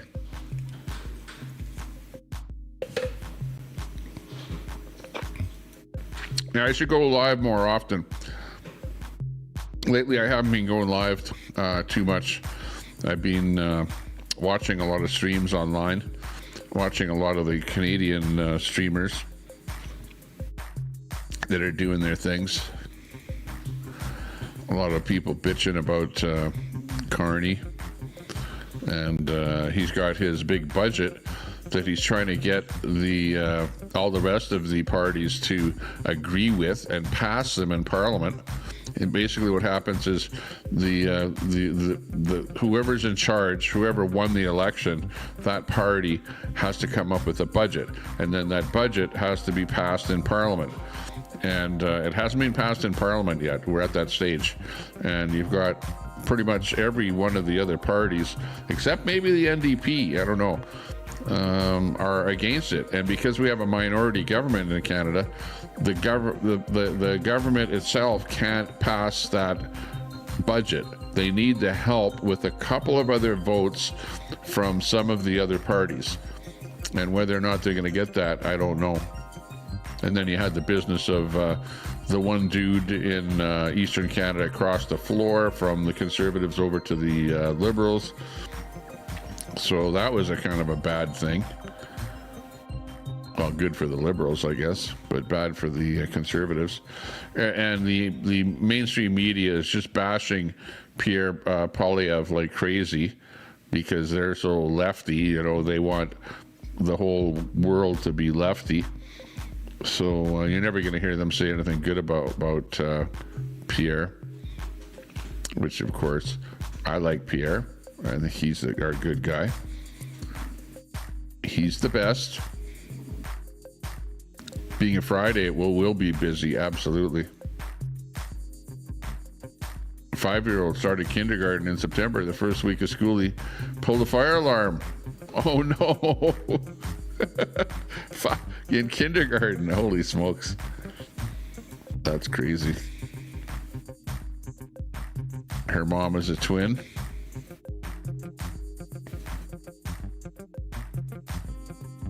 Pink hat. Oh yeah, the Blue Jays lost. I know, we were rooting for them. We would hope that they would win, but they lost. But you know what that proves. And those games were actually really, really close. It proves that both teams were exceptional. Either team could have won, and because they went into overtime, well, whatever you want to call it, extra innings in baseball, it proves that that they were really, really good teams, and that it was almost a matter of luck as to who actually got the last, run or whatever, score in order to actually win it. Like, it was so close. So both teams, were deserved to actually be in the final. That was my take on the whole thing. I think it was a really good series, that's for sure. Erdem, hey, Erdem coming in there. Hey, good to see you. Lots of people with the chat that have been here like for years. Erdem, you're one of them there for sure. Good to see you. TT loves PP. You got that right, Dean. I do. It doesn't matter what the CBC says about him. They're because we know that those guys are bashers. Same thing with Global and CTV. You know, they can go, oh, he's a Trumpster. Well, you know what? Carney is more of a Trumpster than Pierre, because look at Carney. He's a billionaire. What's Trump? Trump is a billionaire. Okay, Pierre is just an average Joe. He's not a super rich guy. So, like, you guys are like all around Carney, who's actually a good friend of Trump's. You know, he's more of a Trumpster. He comes out and goes, oh, we're all against the U.S. and blah, blah, blah, and all the rest of the stuff. Meanwhile, he's a friend of Trump's. Good friend. And he even wears a red tie and says to Trump when he meets him, oh, I put this tie on just for you, my good friend. Unbelievable. All of a sudden, my American investments, Brookfield investments, are doing really well. Yeah, exactly. I know. I'm going to be investing in Brookfield myself. I'm taking all my money out of Canada and investing it in the United States of America, because I want to get somewhere. I don't want to just invest in these lowly Canadian companies that are going nowhere under the control of Carney, who wants to keep us poor in Canada and wants us to live in a Brookfield modular doghouse. Like, come on. Stopped in a bar to buy our house in Florida. The lady sitting next to me started talking to me. She paid her check and left the bartenders. And the bartender said, hang on, I've got to hear the rest of that story. And the rest of the story. Yeah, do you really have a 5-year-old kid? Yeah, I know. Regina or Montreal.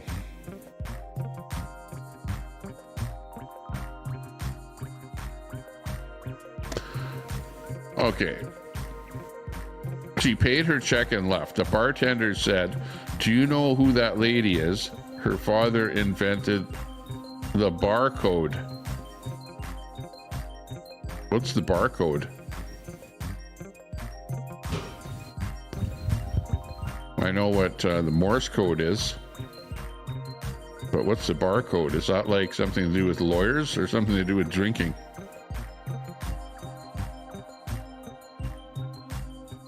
Oh, I love watching these, the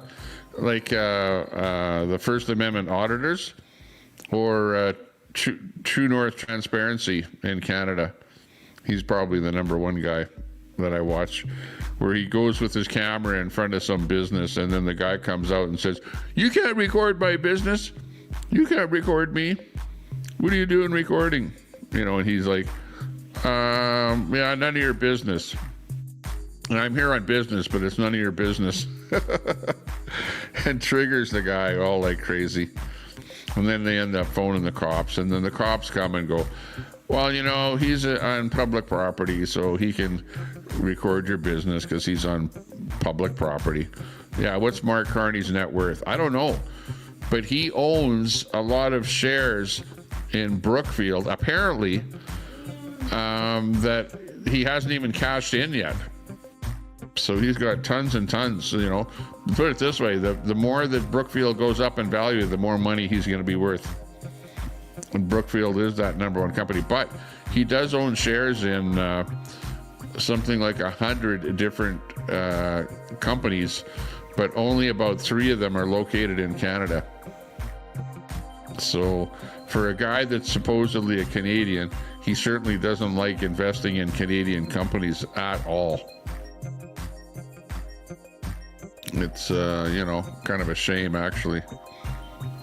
But I'm going to have this beer.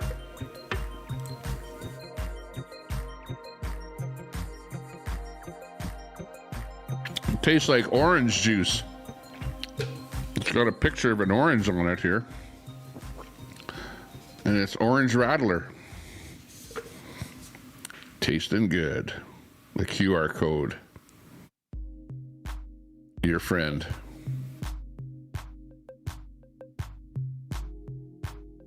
A barcode. Oh, the black lines. Oh, that barcode. Yeah, the barcode like on my can of Radler right here. This barcode. Now I know what you... Okay, well, that's the third barcode. It could be like the code of ethics for people that serve booze. It could be some code of ethics for people that are in the bar, that are lawyers. Or it could be the barcode on your product that you're buying. Exactly. Why I didn't? Well, I'm getting drunk. That's why I never thought of that. It's the booze affecting me here. K9 Gaming in the house. Hey, hey. How are you doing there, K9? Sorry, I had to take your wrench away. But you were hanging out too much over in Al Munson's channel there. And I took a look to see anybody that was hanging out in Al Munson's channel. I had to take their wrench away. So sorry about that, K9. You know, it's just one of those things. Look at, if it isn't G is me. 3 watching. You're still rambling on. What do you mean 3 watching? I've got 25 people watching. And I have people watching on X, don't forget. Oh, you must be watching on vertical. Yeah, well, just keep in mind that I got more people watching on horizontal. Because I'm actually on vertical and horizontal at the same time. So, yeah, must be 3 watching on vertical. Maybe, I don't know. I haven't looked over there. But gee, you're on you come over to the horizontal. That's where everyone is. And you can see more people in the chat over there. Just saying. But I'm just trying out this vertical and horizontal here at the same time because StreamYard is now offering it. And you don't have to pay extra to stream to 4 places at once now, which 2 of them would be vertical and then horizontal. And they just started offering it here. This is the first time that I've seen it. So I actually tried it. That's why you're probably going to see a lot more people streaming horizontal and vertical now, if they use StreamYard. If and you know what I mean.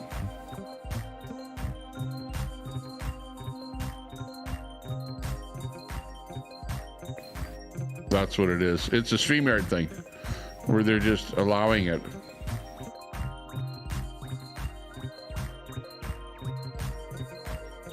Careful, don't use that term in my chat. I don't use that term at all. I don't call people a white supremacist or a bigot or a racist or a misogynist or a xenophobic or a fascist or what did I leave out? I must have left out a name. Gee, it's pretty hard. You know, you have to give me credit for coming up with all those. Hang on, there's got to be another one. Misogynist, did I say that? 3 Korean bots on vertical. Yeah. By the way, G, this is a real video. I mean, video. This is a real scene. I've got a camera pointed at the lake, at Sylvan Lake here. And this is the real lake shot that you see here with real cars driving by there. So that's not fake. Well, it is fake in the sense that it's not right behind me. I'm using green screen. But, you know, I have, you know, as part of the green screen is an actual camera pointed at the lake. And actually, it's getting dark outside. We're going to lose light here pretty soon. And then that camera will go to black and white because it's not a color camera. Well, it is a color camera because it's color right now. But when it gets dark, then it goes to a black and white video. So we'll see. What's the topic of the conversation? if you saw those birds flying by there, that's the Canada geese that are getting ready to fly south, and they're really honking a lot out here. As a matter of fact, I don't know if I can turn that audio on there. Hang on.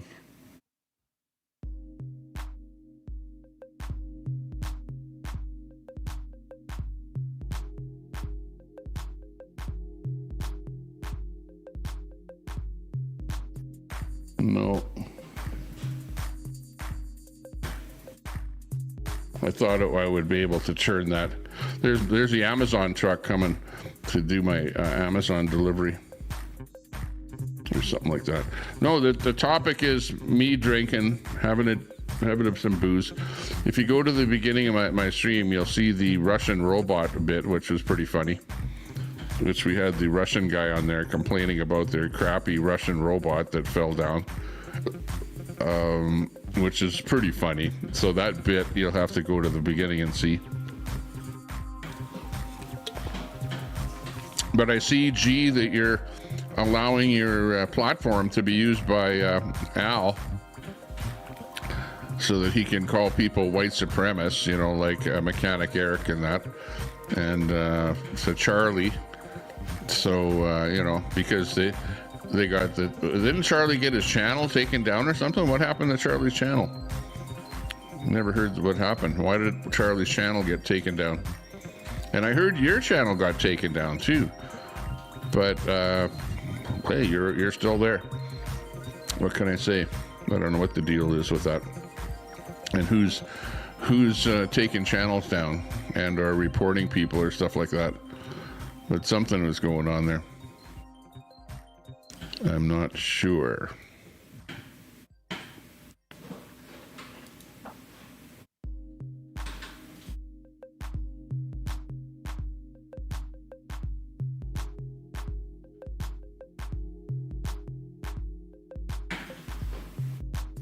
Nymphomaniac. Necrophiliac. Might be more to the point.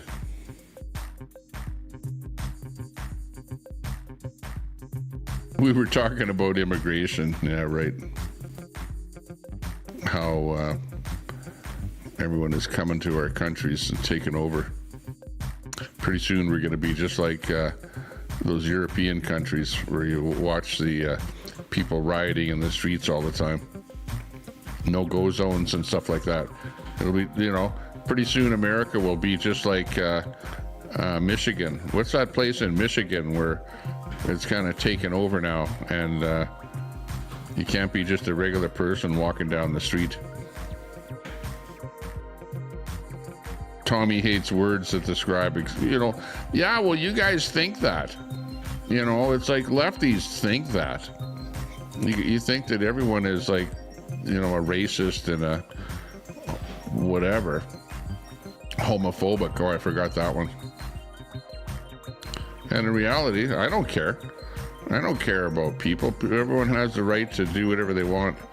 Just, you know, don't interfere with what I'm up to. And don't make my life, a, you know, poor place to live. You know, I don't want to be overtaxed. Or I don't want to be living in a place where there's so many people in here that you're stifled. You know, I've got kids, and my kids need to be able to live as well. You know, they want to have a job. They want to have a reasonable priced dwelling, a house, you know, and a good life.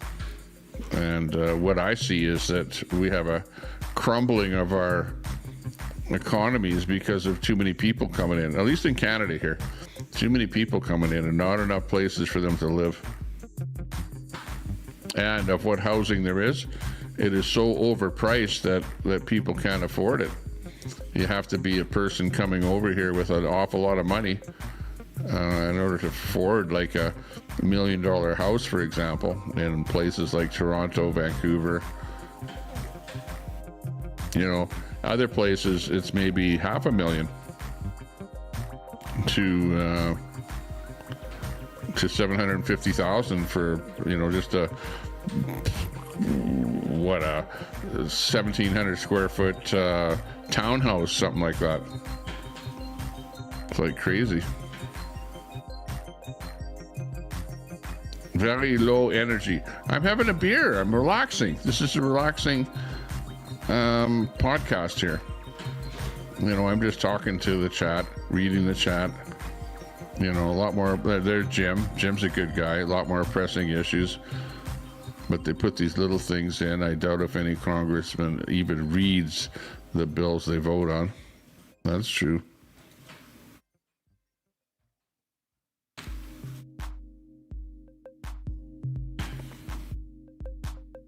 $5,000 seashells a year.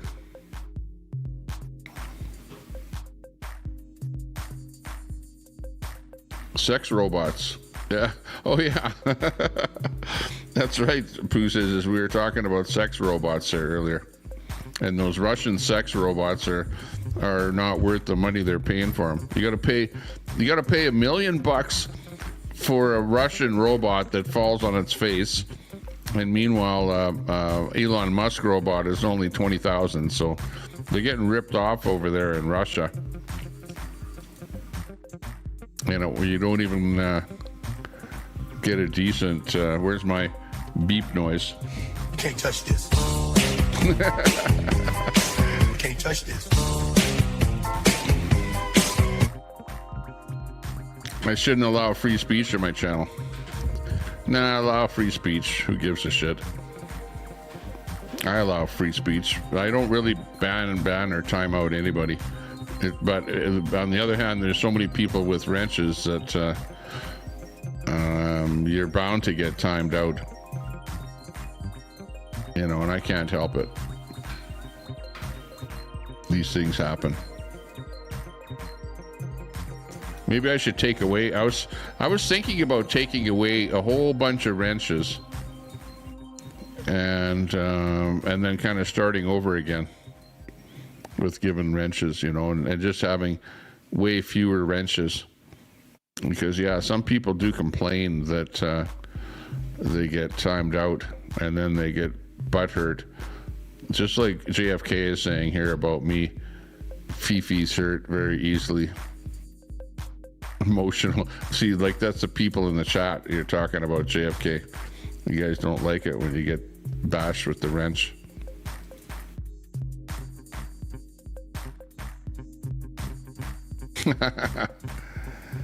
There's Jim with a good joke. There's a joke of the day. Haha, that was funny.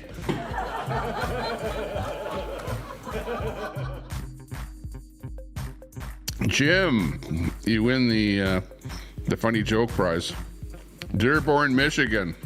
There you go, Masad. You know exactly what I'm talking about.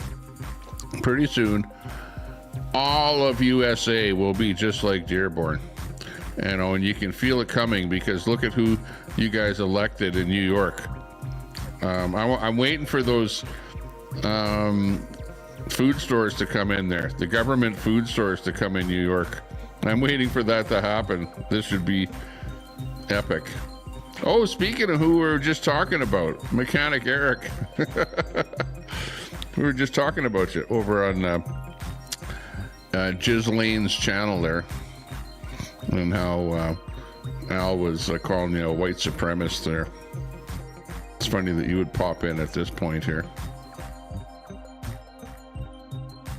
But good to see you. Dimebag popping in. Hey, Dimebag with the dot. Dot, da, dot, dot. Da, da, da, da, da, da, da, da. Oh, look it. We went to black and white.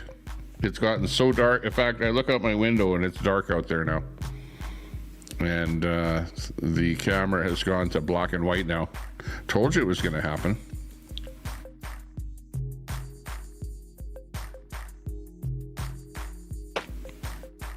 And it will change as it gets darker. And as the sky turns pitch black, then the IR light will come on. Oh, look at it. It's flickering between color and black and white. It can't make up its mind. And it's starting to go focus weird there too. So yeah, we're seeing the Leroy Truth.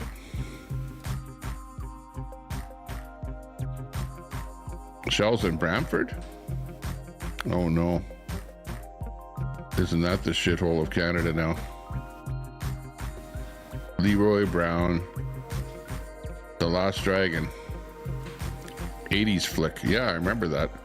See, that camera is trying to make up its mind because it's getting dark and it's flickering between black and white and color.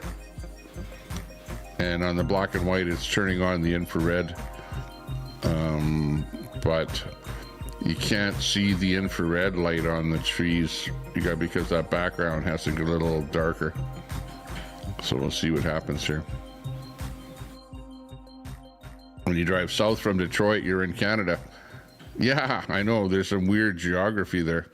That's where Trump keeps talking about, draw a straight line across. No, they never did draw a straight line. Minster Bobinski. Government should ask us for money, then persuade us to fund their temporary project. Nothing mandated. Exactly. Instead of absconding our money, taking our money, and then coming up with bullshit projects that they want to spend their money on, like carbon capture, for example. Carbon capture.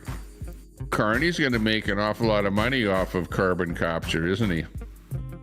And that's the reason that he's pushing that project. All those carbon capture bullshit projects. Come on, just plant a couple of trees.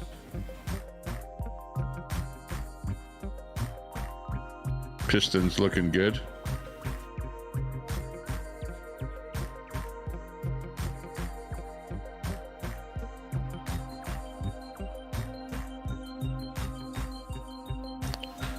They scam, yeah, you got that right.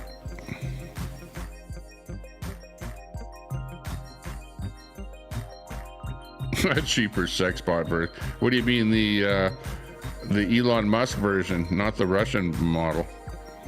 No, I don't need that. I've got a real wife. She's going to be walking in the door here any second, by the way, because she phoned and said she's on her way here. Because it's that day of the week, and I'm down here having fun at the lake, and now she's motoring down here to have some fun tonight. Mine's double, Tommy, and I ain't got no lake or sea close by. Oh wow. Yeah, well, this is nice here, being by the lake. I love it. And when the lake freezes over, then I'll get a one of those fishing tents there, and we'll go ice fishing. See if we can catch some ice. That would be fun.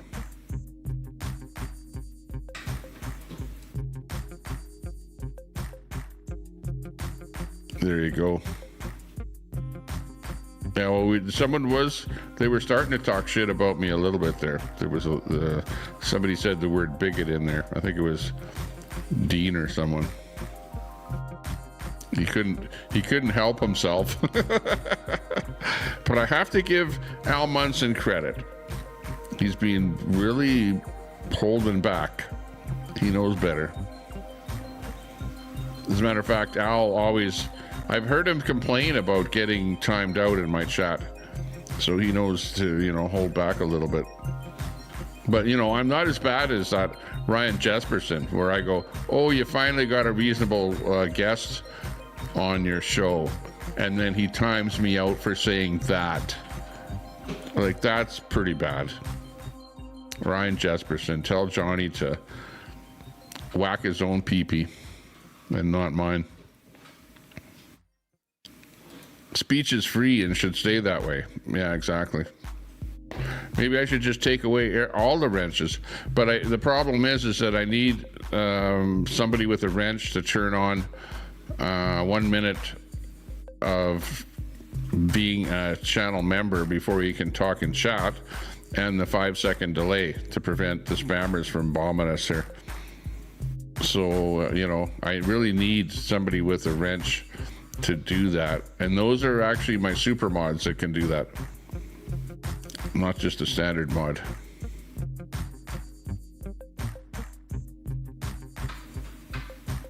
DEI wrenches. Yeah. Everyone gets a wrench. Every DEI applicant gets a wrench.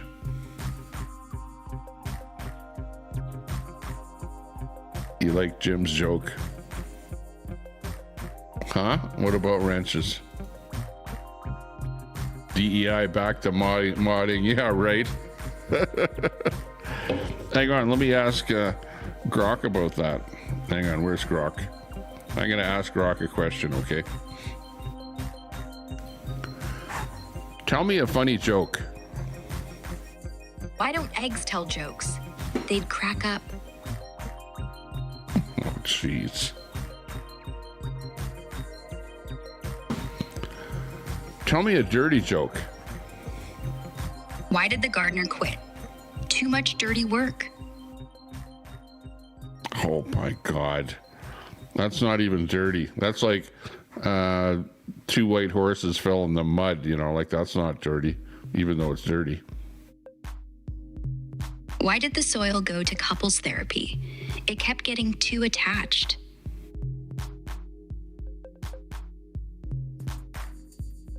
Oh, jeez. What? I thought gardeners were kinky.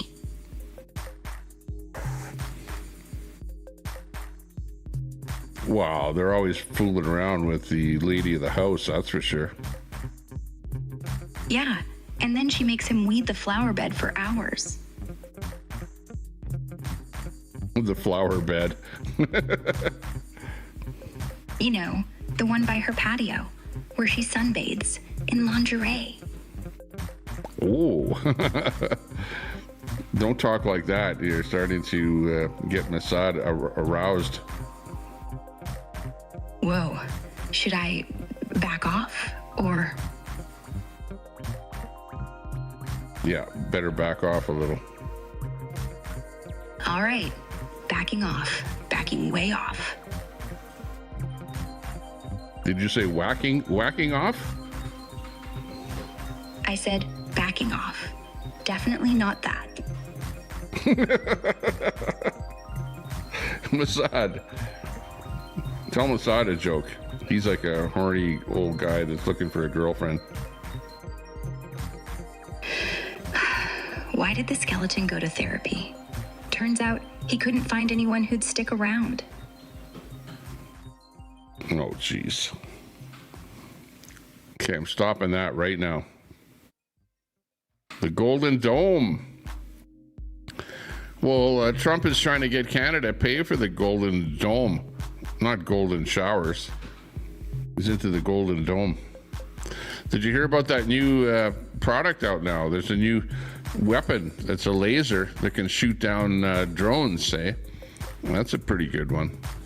With all this drone technology that's coming out these days, there's all kind of new weapons and stuff in that realm.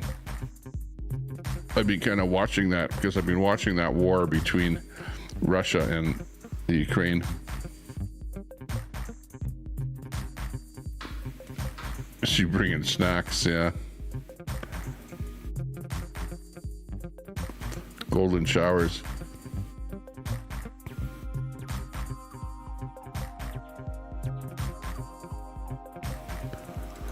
Let's see if we can amp up the music here a little bit.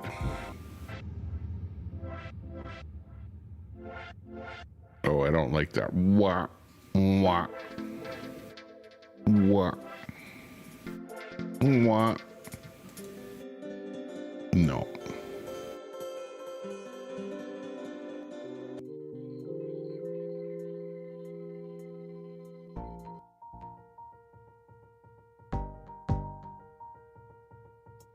Okay, there we go. That's better.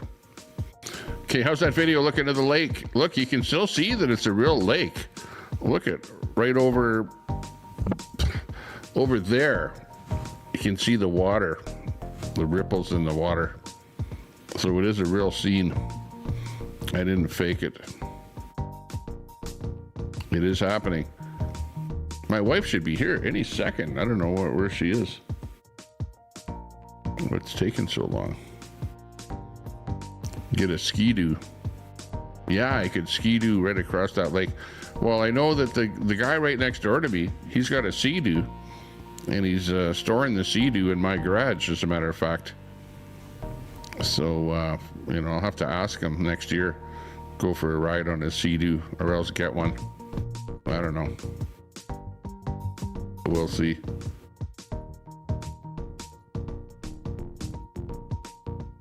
We'll get something to fool around with.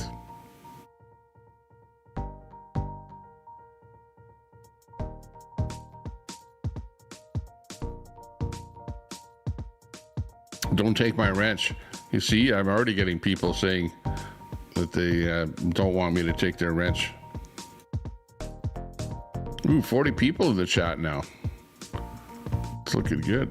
Well, we've got some people watching on X, on the vertical and on the horizontal. So the audience is building up as the night approaches.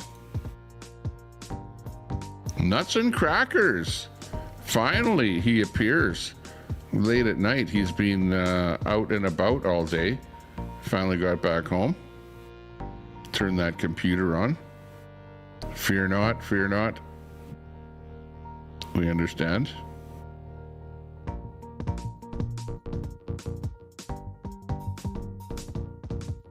A devotional symbol. Oh yeah, the giant statue. Oh my. Why are they putting up those statues all over the place?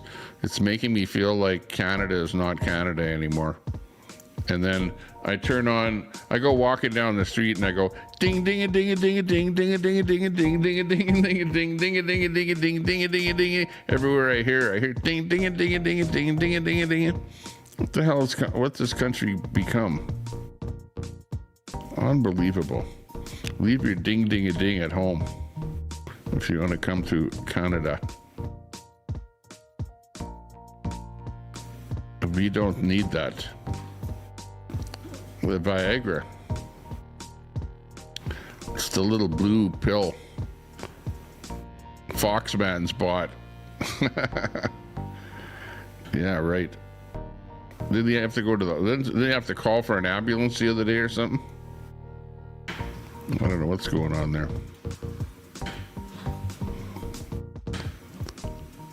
Jim says, I sat next to a girl at the bar last night. She said she just discovered she could buy Staples at Staples. So she said today she was going to Dick's. That's an American joke. We don't have Dick's up here in Canada.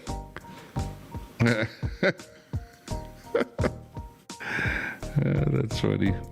But I heard Dick's got in trouble for something or other that they did a while ago. I don't know whether they were they supporting Trump or not supporting Trump. They were it was something to do with that.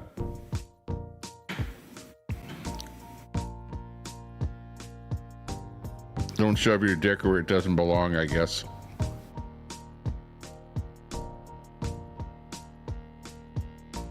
Is the moral of the story. It's a Bollywood movie. Yeah, exactly. Life is a Bollywood movie. I think I'll go black and white here too. I'll change me to black and white with the black and white background, and it'll be a black and white show. How about that? You guys are saying that my face looks so white. Well, yeah, it's probably because I'm a white guy. Give me a break.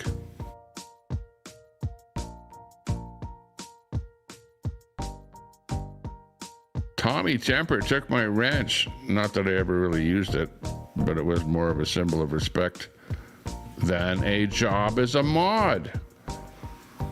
Wow, maybe you're going to be back on YouTube again and hanging around and going to the chats and stuff like that. It is a respect thing. You're absolutely right about that. Hang on a second. But remember, when I pull everyone's wrenches, I'm going to pull your wrench too, okay? So just keep that in mind. So, you know, I might, and I've been talking about pulling everyone's wrench here. So, but anyways, you're having a wrench is a sign of respect. There's no doubt about that. That's how I feel too. Some people in their streams give me a wrench as well. And it's more of a respect thing that I give them a wrench in my chat and then they give me a wrench in their chat. And it's like copacetic kind of a thing. CJ says, pull them all. Yeah.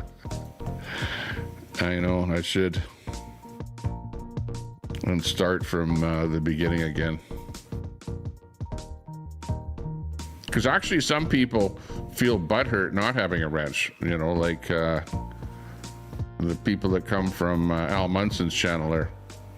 They can feel butthurt because they come here and they feel they deserve a wrench because they're just as much of a participant as Mechanic Eric. You know, for that matter.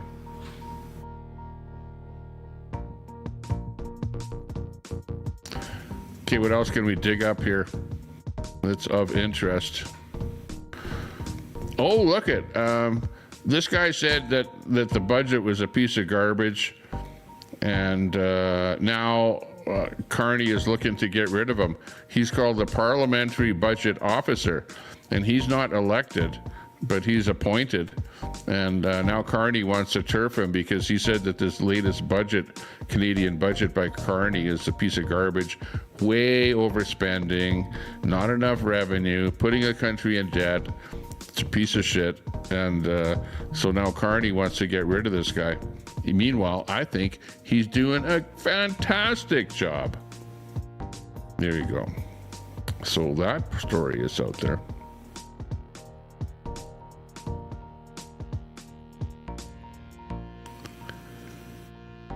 Why fix the problem when you don't have a problem? And here's Carney and his wife.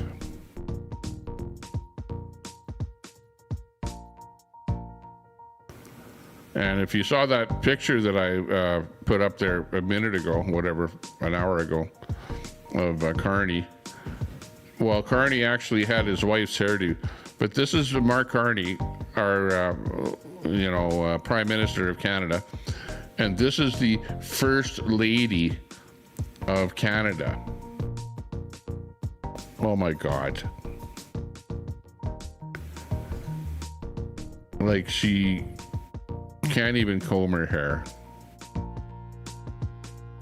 He's always wearing some bizarre thing. Well, at least it's a black coat or whatever there today with this shot here. And I don't know what the two of them have going on there. But I know that they have a kid that is transgender. I know that much. And I don't know. I think it's ridiculous. But check this out. Okay, so there's Carney and his wife. And then here's a picture of just Carney, okay, without his wife. So, yeah, I didn't make this up. Oops. I faded to black. Here's Carney without his wife. Okay. I don't know what happened there. Anyways, we're back again here.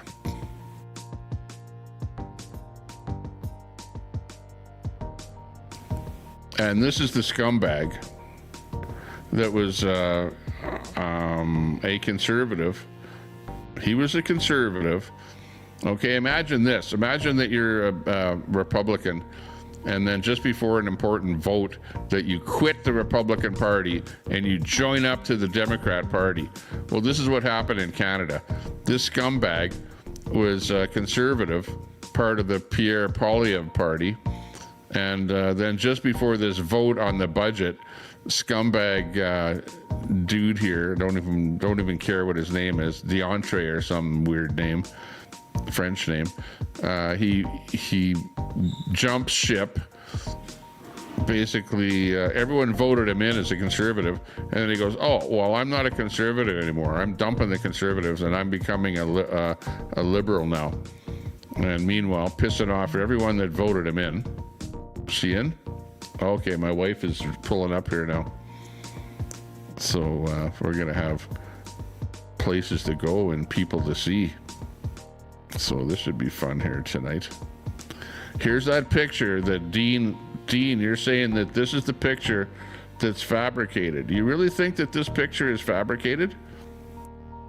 This is Ghislaine in the black, Carney in the purple, and Carney's wife on in the white. Okay, that's back when she did have a hairdo. A hairdo. Now you're telling me that this photo was fabricated? I don't think it's fabricated. It might be. It might be, you know. Hey, in today's, you know, whatever. And this was actually something that was taken a while ago. So I don't think it was fabricated at all. Uh-oh. Wife is at the door, banging at the door because she doesn't have a key to get in. But yeah, that's the famous Ghislaine, along with the Prime Minister of Canada photo. And of course, you know, she's the famous Epstein Ghislaine. Yo, you got stuff you're bringing in? We're still live here. Oh, I've still got to finish my beer.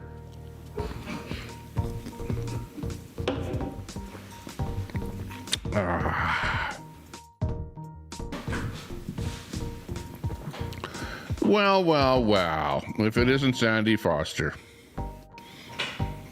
You showed up just in time for the Ghislaine Carney's wife photo there. Good timing.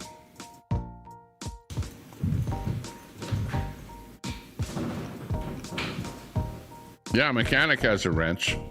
Of course, as all mechanics should actually have a wrench. No problem with that. Was that pick in England or on the island? Yeah, apparently it was in England. And I forget whose property it was on. Geez, was it some property of Carney's? Or, I don't know. I forget the background of the photo. But it's not taken on the island, though. Not as far as I know. It was some UK property, though. I think it was taken in the UK.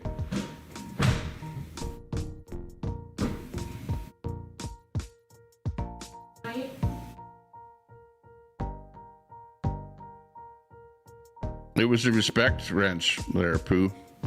Like, Mechanic Eric and I have had a friendship for many, many years already. From back in the days of the convoy. Like, that's where, you know, we first knew or met, whatever, and became friends. Just over the internet. I've never met Mechanic Eric in person, though. But, you know, as far as I'm concerned, he's a pretty good guy. You know, I don't know, maybe people, you know, have said that he's somewhat of a womanizer, but on the other hand, he's a single guy and whatever, has probably met a few girls over the years and whatever. Yeah, well, you know, but you can't hold that against anybody. That's probably been how a lot of people have been. But short of that, they'd get me and Queenie makeup. Well, we never really made up, but we never really were that far apart, short of I just kind of stayed out of her channel and she kind of stayed out of my channel. And she's doing her own thing now. She was at Value Village and she bought this rack or something for jewelry, and she was telling me how she's selling jewelry now on her channel and stuff, you know, different things like that. Oh, good. I got some Amazon packages just came in. Hey, hon, how you doing? Cold. Good to see you. Oh, cold. Uh-oh. Come on, don't put that there. Cold out there. But we met each other at a store in Red Deer. there the other day. So, you know, we had to say hi to each other, and I did a little video and she did a little video. If you look at her videos, she did she went live. So look at her lives and you'll see the beginning of one of her lives where we were both together there chatting and whatever for just, you know, whatever, a couple of minutes. But it's not like I'm going to be hanging out in her channel all the time, or she's going to be hanging out here.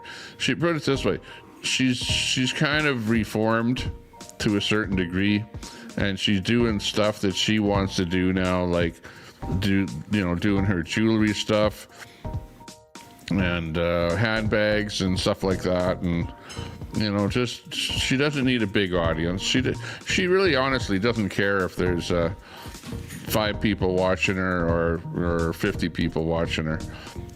She has her own friends, her own channel, and doing her own thing. And hey, good for her. Hopefully she will do well, and hopefully she doesn't have to bash people, and other people don't need to bash her. And it's probably best that she just sort of is in her own circle and develops her own friends and stuff like that, does stuff on her own. So did we make up? Well, we never really. I put it this way: I don't dislike anybody, so I never really said anything negative about her at all. She was pissed off at me that I said, oh, I'm not going to go to her channel anymore or whatever. So of course she started, throwing insults at me. But I think nowadays she's not insulting as much, put it that way. Kind of maybe a bit of a reformed interneter. Maybe, I've learned a long time ago that you make more friends by being friendly with people. Right? And if you're enemies with everybody, well, you're not going to have that many friends. So I try and be friends with everybody, which is tough to do because you've got some people out there that are just wanting to be your enemy, saying negative things about you, calling you names, calling you out, going over to other channels and talking badly about you, doxing you, whatever, stuff like that. So it's really, really hard to be friends with everybody. But even people that have, are like talking negatively about people like me, I'll still go, hey, well, come on over here and have fun. I don't care. Just don't say that shit in my channel. You can go over and say something over in somebody else's channel, and I don't really care, because it's not a very huge world, where you say something on somebody else's channel, and it's going to be hurting me. Gotta love it, and no one has any dirt on me, so they have to try to make something up or nothing with any proof. Yeah, well, I remember that.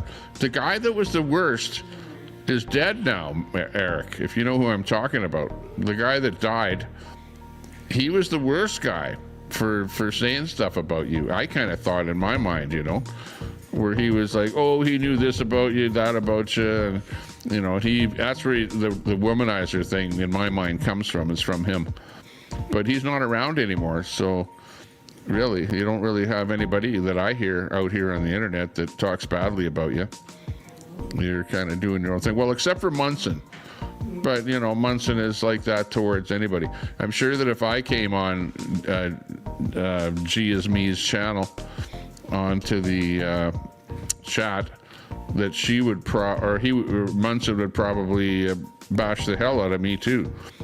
Call me a Trumpster and white supremacist and all the rest of the crap,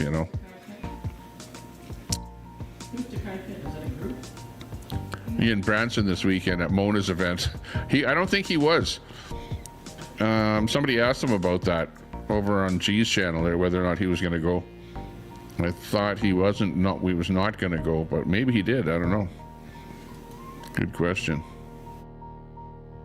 MT likes Eric. Always has. That's good. Proof is he pulled a wrench based on a lack of respect, then gave it back only because of pity. No, if I see that people don't come around my channel, like if you haven't been here for a month or so, well, then I'll pull the wrench. You know what I mean? So that's what happened to Eric. Eric was busy working there for a few months, whatever.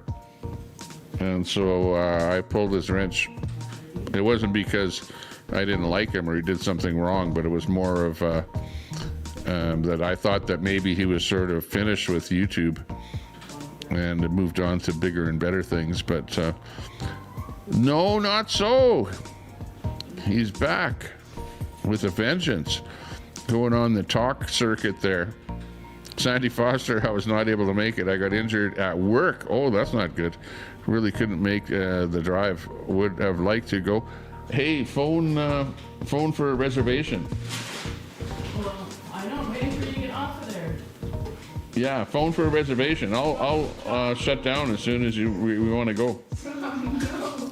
I'm just talking about the reservation for we're going out to a restaurant here tonight. Yeah, Jeff. Yeah, I didn't want to say his name, but you know who I'm talking about. Yeah, exactly. Sort of Jeff. I never really heard anyone say anything negative. Well, and Munson, you know, but nobody else. You know, you did your thing. You were very helpful with the whole convoy as far as I was concerned. You were like helping everybody over and over and over. And, you know, much respect for everything that you were doing there. I know what it was like because I was on the convoy to Ottawa. So, you know, I saw where the same thing, where there were certain people that had certain abilities, and then when a breakdown would happen, then certain people would step up to the plate and help the people that were in trouble, you know. And you were like that guy on that convoy. So, you know, it was like a selfless thing where, you know, you weren't getting paid for it. You were just doing it out of the goodness of your heart, you know, and then people come in and start attacking you for no reason at all. But, you know, hey, whatever. It's the way it is.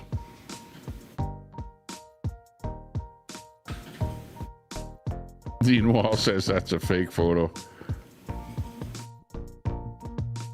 Well, I don't know if it's fake. You got me on that one. It might be fake. Yeah, but are you going to say this is a fake photo too? Come on. That's our First Lady of Canada. First Lady. She's such a happy person. She's always got a happy smile on her face, a kind of a cringy smile.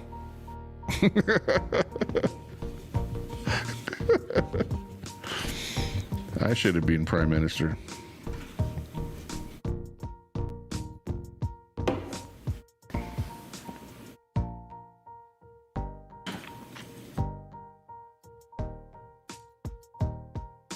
Yeah, Sandy. That's why I think that photo was real. It was a public event. Well, maybe not public, but a private party, some kind of a private party or something at somewhere in the UK. So I don't know. But Dean seems to think that it was a fake photo. I don't know. Maybe, maybe not. Ostrich photo. Pacer. I know. When I met up with Queenie, I mentioned Pacer. She knew what I was talking about. Poor Pacer. Got a shot in the head and is gone. Lady Diana. In an opposite way, yeah.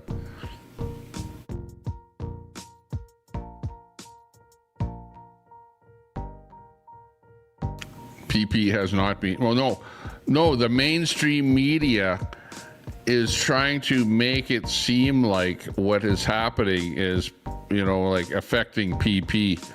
You know, of course, nobody likes it that somebody jumps ship, but only the mainstream media has been giving Pierre Poilievre a hard time, okay, and kind of trying to keep the topic off of this shitty budget. Really, honestly, you should be talking about the crappy budget. That's the most important thing, right? Quit talking about that budget. And, or sorry, not budget. Quit talking about PP and talk about the budget and talk about the bad things about this budget, you know, but the mainstream media is like, oh, well, Pierre's this, that, and the other thing, and they pushed his door in, and they bashed the door in, and they called him a snake, you know. Oh, what would you expect them to call him? The guy's a snake for doing what he did. Like, come on. It's like unbelievable. Okay, you can see that background there where the lights have come on now that are lighting up the tree there. The infrared lighting is now on.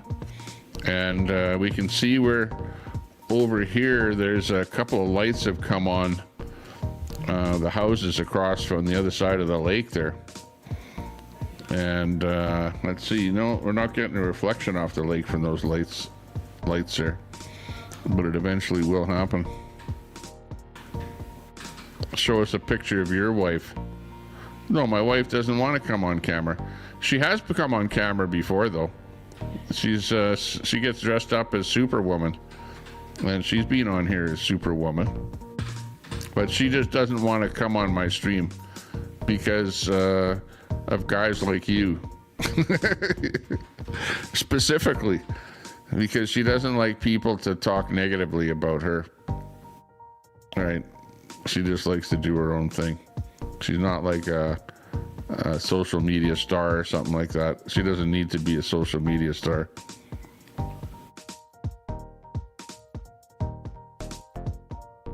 No, I don't think so. Carney is just like Trump. He's a billionaire.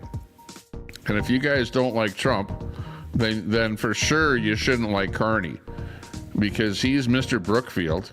He owns a bunch of stock in Brookfield, and he's doing stuff all the time that is enriching Brookfield and making himself richer.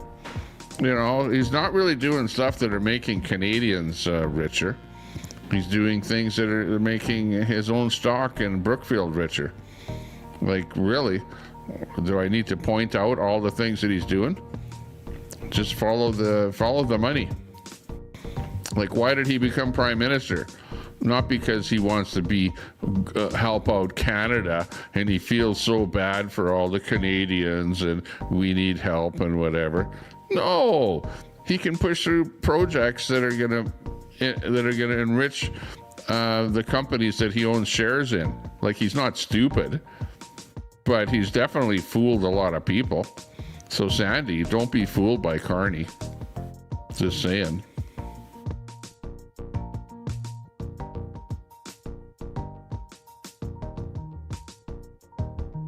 Well, definitely, you know what? If it was me, I would not have given. You know what? It's like playing a game where you have your cards like this. When you have a certain number of cards, but what Carney is doing, he's going, "Oh, I have this in my hand and I'm throwing it away. I have this in my hand and I'm throwing away, and I have this in my hand and I'm throwing away and throwing away and throwing away," until finally he's got nothing. And Trump is going, "Oh, I'm going to put this tariff against you," and Carney is going, "Well, I showed you all my cards and we got rid of anything that we had against you, so now we've got nothing, so you can do whatever the hell you want to us." And that's where we're sitting here now. We got no cards, we got no plan, no action whatsoever, and we're being taxed to death. And just wait until this NAFTA agreement comes up. When that comes up, Trump is going to go, all that free trade stuff is gone. Now you're going to have to pay 10, 20, 30%. And I don't like those frickin' milk dairy chicken cartel. I don't like that crap that you guys have up there in Canada. So you got to get rid of that before anything else happens. And you know what? Carney was so stupid that they actually passed a law through Parliament to protect that cartel, right?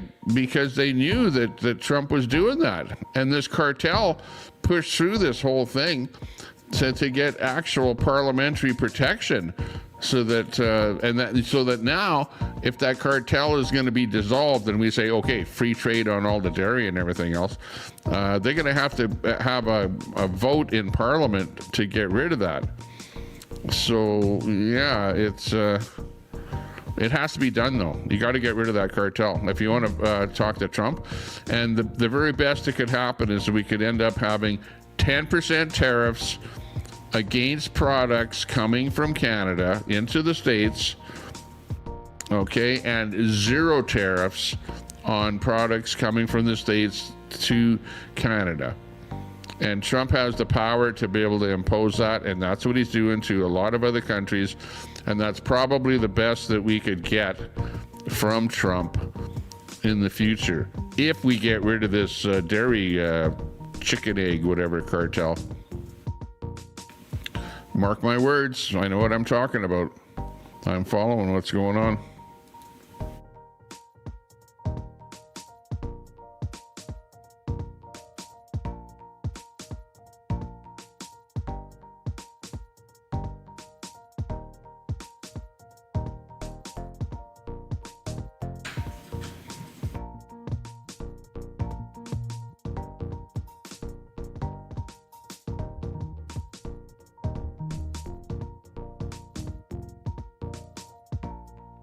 PP's never had a real job, and he's a millionaire.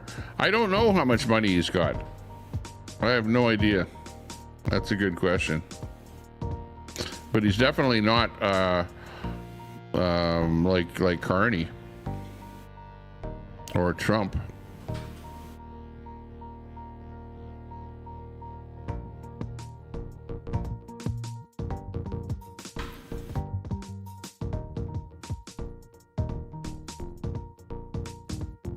Yeah, exactly, Mechanic Eric. Yeah, that's what he was up to.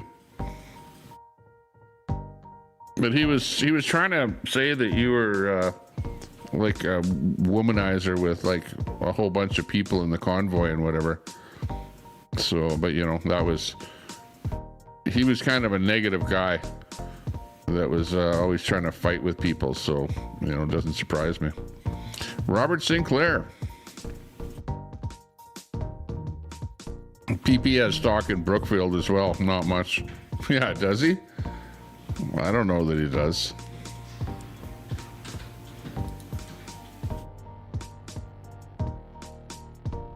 But I would say that if you want to get rich, buy Brookfield stock, because Carney is pumping it. You know, he's talking about Brookfield all the time. He's getting into different things in Canada there where Brookfield is benefiting from it. So if you want to get rich, buy Brookfield stock. That's one way to do it. You know, sell your RRSP and take that money and buy Brookfield.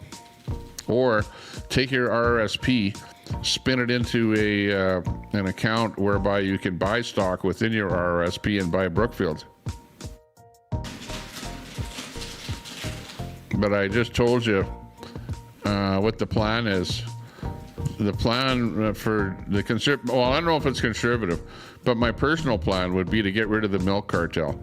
But it's like suicide for any politician to say that they're going to do that, right? Because you're going to have a whole block of people in Quebec and with the Quebec pension plan that is not going to vote for you, right? So that's why any politician is scared to dump that dairy cartel. But if you want to talk to Trump, you got to dump the cartel. You got to get rid of it.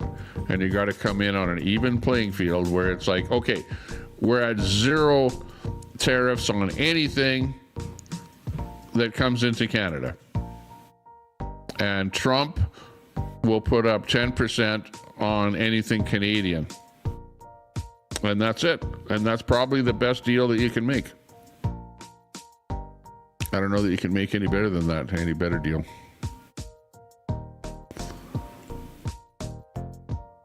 If you know what I mean.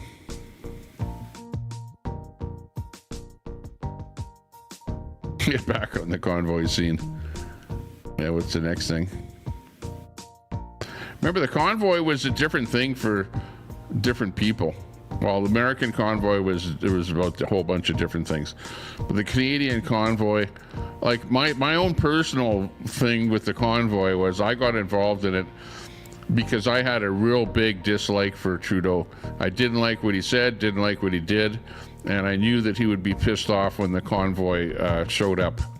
So, like, that's why I became part of it, right, and was part of it, because I knew that it would piss off Trudeau, which it did. You know, I knew that it would make him look bad. He would do the wrong things. He wouldn't talk to the convoy, which he didn't, right? The convoy arrived there, and he shunned the convoy. Didn't want to talk to anybody, and made Trudeau look bad. So as far as I was concerned, the convoy worked quite well. Did its thing.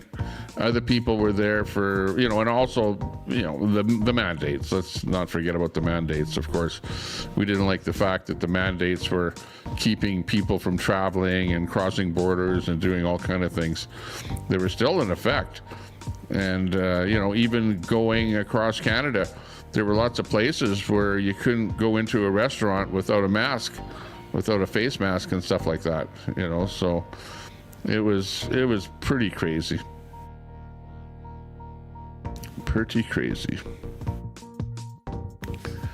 But it didn't really achieve what it was out to, other than people are still talking about it years later, right? Many years later. So in that sense, it was very effective, in that it was way better than sending a letter to your MP and complaining, right? Because you wouldn't be talking about that today. Yeah, but COVID was over. Sandy Foster, COVID was over. It was over at that point. And the government was still pushing the mandates and stuff like that. And it was like gone. Done. And, you know, if it was such a bad thing, just like those ostriches, where they had to kill the ostriches to keep it from spreading, well, why weren't they killing humans to keeping it from spreading? And those people that got COVID and survived, why weren't they killing those people like the ostriches, right? Why, like right now they have to kill the ostriches because they got the bird flu and they survived. Oh, but now you got to kill them. You know, like, geez, why do they have to do that? It makes no sense at all. If the bird survived, leave it alone. No need to kill something that survived a virus. It's like crazy. Well, hey, think about it. Why are they killing the ostriches? It's a living creature on Earth. Yeah, well, my point is they didn't kill any humans. So there was no need to kill any ostriches either. Because we're all living here. The virus is still around somewhere. Some people still have it or whatever. And it's morphed into something else to the same degree that the bird flu is going to morph into something else. And if something has built up a herd immunity to it, well, then leave that bird alone. Don't need to kill it. There you go.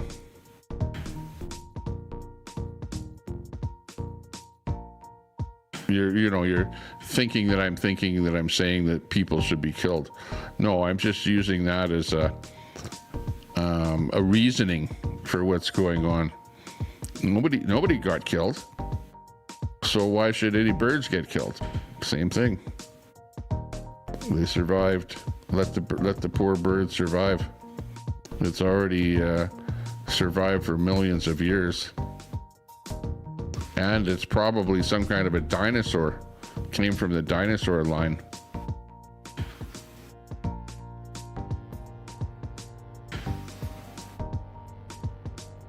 Maybe, maybe not. But even avian flu morphs over time, doesn't it? For sure it does. Just to the same degree that the COVID virus morphed into something completely different. Yeah, measles outbreaks are happening right now. And why is that happening? It's happening because you're allowing so many immigrants to come into the country that are not that don't have the measles injection, whatever. You know, they're just letting people come into the country. Meanwhile, those people that are already in the country have had vaccines against measles, but the newbies coming in the country don't have the vaccines, and that's how the measles are coming into the country and spreading, because you've got a lot of people that haven't had the measles vaccine. And don't call the measles vaccine the same thing as the COVID vaccine. They're completely different. Completely different. So don't even try and compare the two things. But no, I agree with you. There is that's the reason that they killed the ostriches, right? It could have ruined many farms in BC, absolutely. There is that possibility. Could that have happened? I don't know. Has the virus morphed over the past year to where it's something completely different? I don't know. Hard to say. And we'll never know. But the birds are gone, and the government did what it needed to do, or what it thought it needed to do, and the rest is history. You know, I'm just a guy here talking about it. Am I on one side or the other? I'm not on the bird side. I'm not on the government side. I'm just sitting here watching what's going on and just going, what's the difference between right and wrong in this world? We'll never know. But anyhow, I'm going to go for a bite to eat. So I'm going to say thank you very much, everyone, for checking the stream out. Look at how it's changed behind me. We can't even see the lake. I think we can see a star or a planet right there. Wow, I should zoom in on that planet. Yeah, that's pretty good. That's kind of clear out there now. And yeah, we can see the trees and whatever, a bit of traffic out there. But other than that, not much. But thanks a lot for Working Class Patriot. Hey, good to see you. First time I've seen you in here. Well, at least now at this point. I think I saw you in here on one of my other streams there from Portland. We'll see what's happening in Portland or something there. Maybe we'll do a stream here, but hard to say whether I'll come back again here after supper. But anyways, seeing as my wife has arrived here, thank you very much, everyone, for tuning in. Yeah, remember, I'm just a guy with the podcast. I'm not right. I'm not wrong. Maybe I'm wrong sometimes. I'm not perfect, right? And everyone has their own views on every subject that we're talking about out there. So, you know, at the end of the day, it's just my opinion. And sometimes opinions are like assholes, you know. Everyone has one, right? You can't touch this. You can't touch this. What the dog doing? That's right. Okay, we'll see you all later. Thanks a lot, everyone. Bye-bye for now. We're out of here. Take care. Stay out of trouble. And if you can't stay out of trouble, name it after me. Woohoo! We're out of here. You can't touch this. You can't touch this. You are the star of this show.